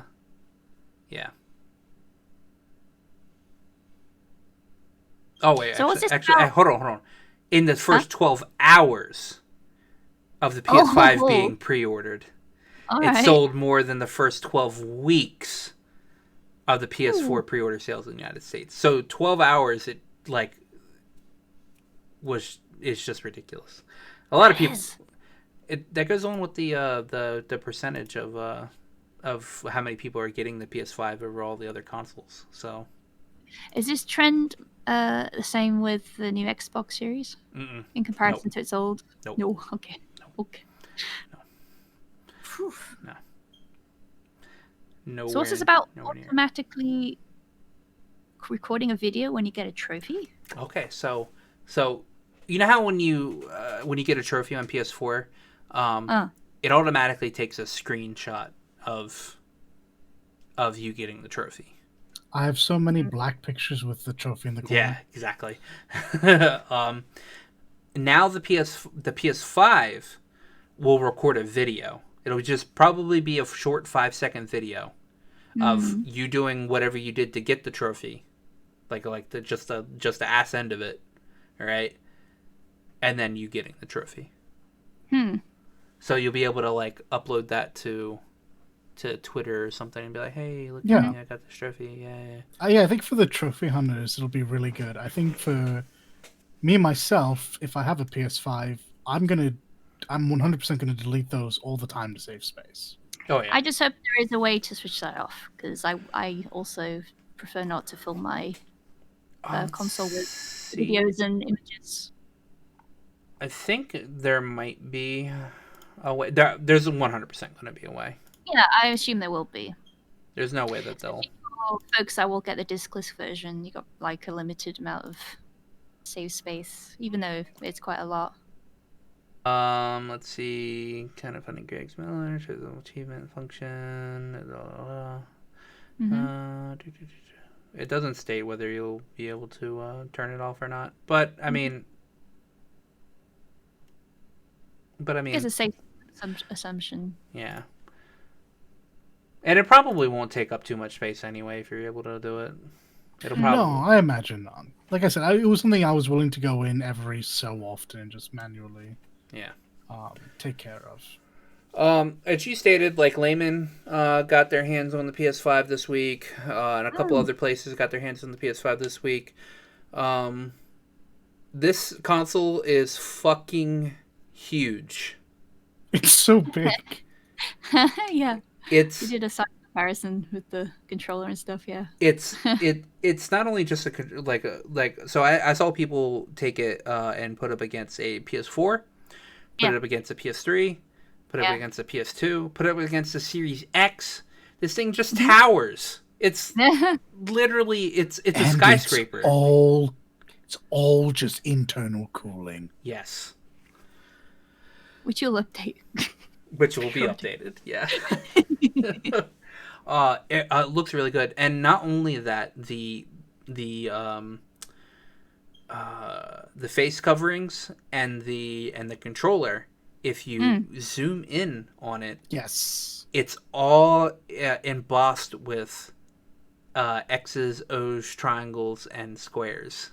Like the texture, buttons. the texture is just the PlayStation buttons. But It's really cool. So small and it's really cool. I'm actually really, really happy about that when it comes to a controller, because I don't know how much of a difference it'll make, but that feels like it's going to be good for grip. Oh, yeah. Oh, definitely, yeah. A comfy controller is a boon. Now, I watched the video you linked as well. Like, I was very interested in the way they did haptic feedback, because I am all about immersion, especially with certain games. Not so much spooky games because I'm a big wimp, but they're going to be so great for horror titles. The way they've done it is that the vibrations are depending where the vibration is going to be is depending on what's on the screen, and even like the trigger buttons, like they are almost like they're pressured, like depending what you're doing in the game, there's a resistance. Yes, and that's really interesting. I have a bit of contention on the resisting buttons, though. Mm-hmm. Oh, I'm going to see how it plays out, because I mean, your hands are very sensitive. That's a lot of nerve endings in your hand. Yeah. The way you're feeling and it makes you feel will like transfer to how you are feeling in general and how you're reacting to the feedback, in the game and stuff. And like, I'm wondering if this will make the games more immersive to you as well. Oh gosh, just imagine VR too. Freaking hell! I think that's gonna be true for some people and not others. I still feel as though haptic is a bit of a niche. It's a bit of not even niche. Like I feel like it's kind of a gimmick. Yeah, I feel like this is the 6-axis axis of this generation.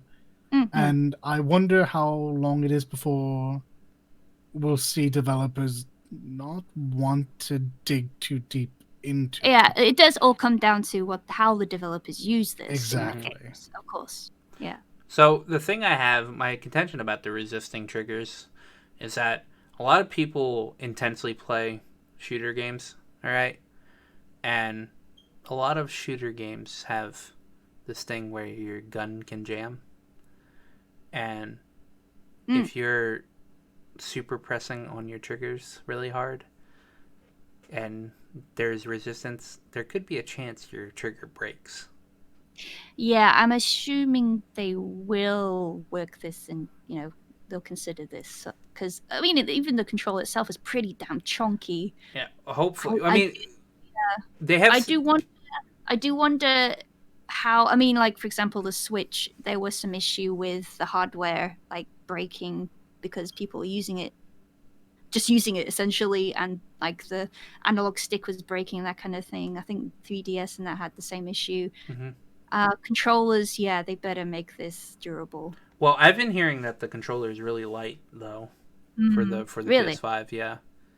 Yeah, they've made it bigger because a lot of people like the Bigger the is just a Xbox. light.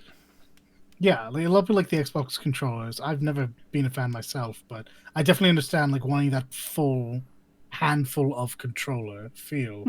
But they've not sacrificed any weight to get there, so that's interesting. I mean, the people that were, as a skill up, they were reviewing the controller themselves. They did seem to like generally were surprised how obvious the resistance was, and how well it responded depending on the game they were playing. So I don't know.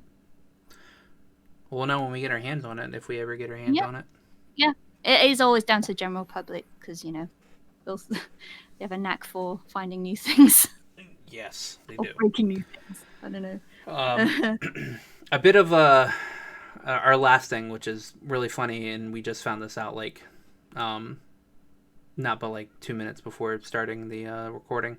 Herman Lee, the guitarist for Dragon Force, got his account on Twitch suspended, and the reason being is we're assuming, and nobody's really actually said anything, but a lot of people in the comments have said it's due to him playing his own music. Yeah. And most of his streams is like him playing music. He has his guitar and he reviews new guitars and everything. He goes like that, and he does like play what he's done as well. So it's. I desperately hope this is a misunderstanding, because if Twitch has done the thing, this is going to be embarrassing. It's embarrassing. I'm sorry. We've had to put a strike on your account because you were playing Dragon Force music and it doesn't belong to you. But wait. It does. But wait, yes, it does. I'm the artist here. Yeah. I mean, this is clearly like an automatic suspension that they have. Almost certainly. Yeah, 100%. It's just funny that their automatic suspension is like, because you know what I bet it is, all right? So when they put out the whole automatic thing, his account probably automatically got flagged for having a bunch of copyrighted music on it, because of just his past broadcast and all that, and so they probably got all deleted. And then he got on it to do it even more, and then and then his automatic thing was just like, "What, you motherfucker? We just deleted all your shit. Why you keep doing this?" And then just fucking banned him. So I assume he probably has like an appeal in motion of going like, dude, I'm playing my own music. Do you not know who I am? Yeah. Imagine having to license out your own music. Yeah, we were just talking about Twitch music stuff last week, and then this happens as well. Like Alex Hutchinson comes here. I think you need to license out your own music to stream it on Twitch. Oh, no. I think you need to pay yourself. No, not even. You need to pay your distribution company. Yeah, you need to pay your record label to stream your own music. Oh no. Goodness. Yeah, but that's it for this lengthy set of news. We've been actually going for over 2 hours, which is this will actually be our longest episode. Last episode was over 2 hours, but this one will actually be pretty long. What do you guys plan on doing this week? Gosh, what do I want to do? I want to play other games. I do. I want to play Ghost of Tsushima so bad, especially since I'm watching you guys. I mean, I do, but yeah. I would say, Donnie, you're gonna play Ghost of Tsushima this week. Yeah. I should continue my playthrough of Assassin's Creed Odyssey, because I need to murder some freaking bounty hunters. They're still on my ass. God damn it! I know it's a good ass, but come on. Which ass is it? Huh? Alexios's. Yeah. I mean, both are the correct answers. So fair oh yeah, I mean, I'm playing through as him right now. Okay. Correct. Dollar? Yeah, Genshin Impact and Ghost of Tsushima. Is there a chance I play anything else? Unlikely. Unlikely. Well, I hate playing video games because there's just too many video games to play. So I'm going to be playing all of the video games, which is Ghost of Tsushima, probably more Hades, probably WoW because I need to get to 50 and I'm only 41. I don't know anything else. I know there have been games that I've been looking at and I was like, hey, I can buy these video games, but I really don't need to buy any more video games. We all know this issue. Perpetual Backlog it is. Title drop. Boom. Yeah. But yeah, that'll be it for this week. Hopefully next week isn't filled with 2.5 hours worth of news. We'll see you guys later. Bye-bye. Thank you for listening. If you like this content and want to see more, please like, favorite, and subscribe. Links to our Twitters are in the description.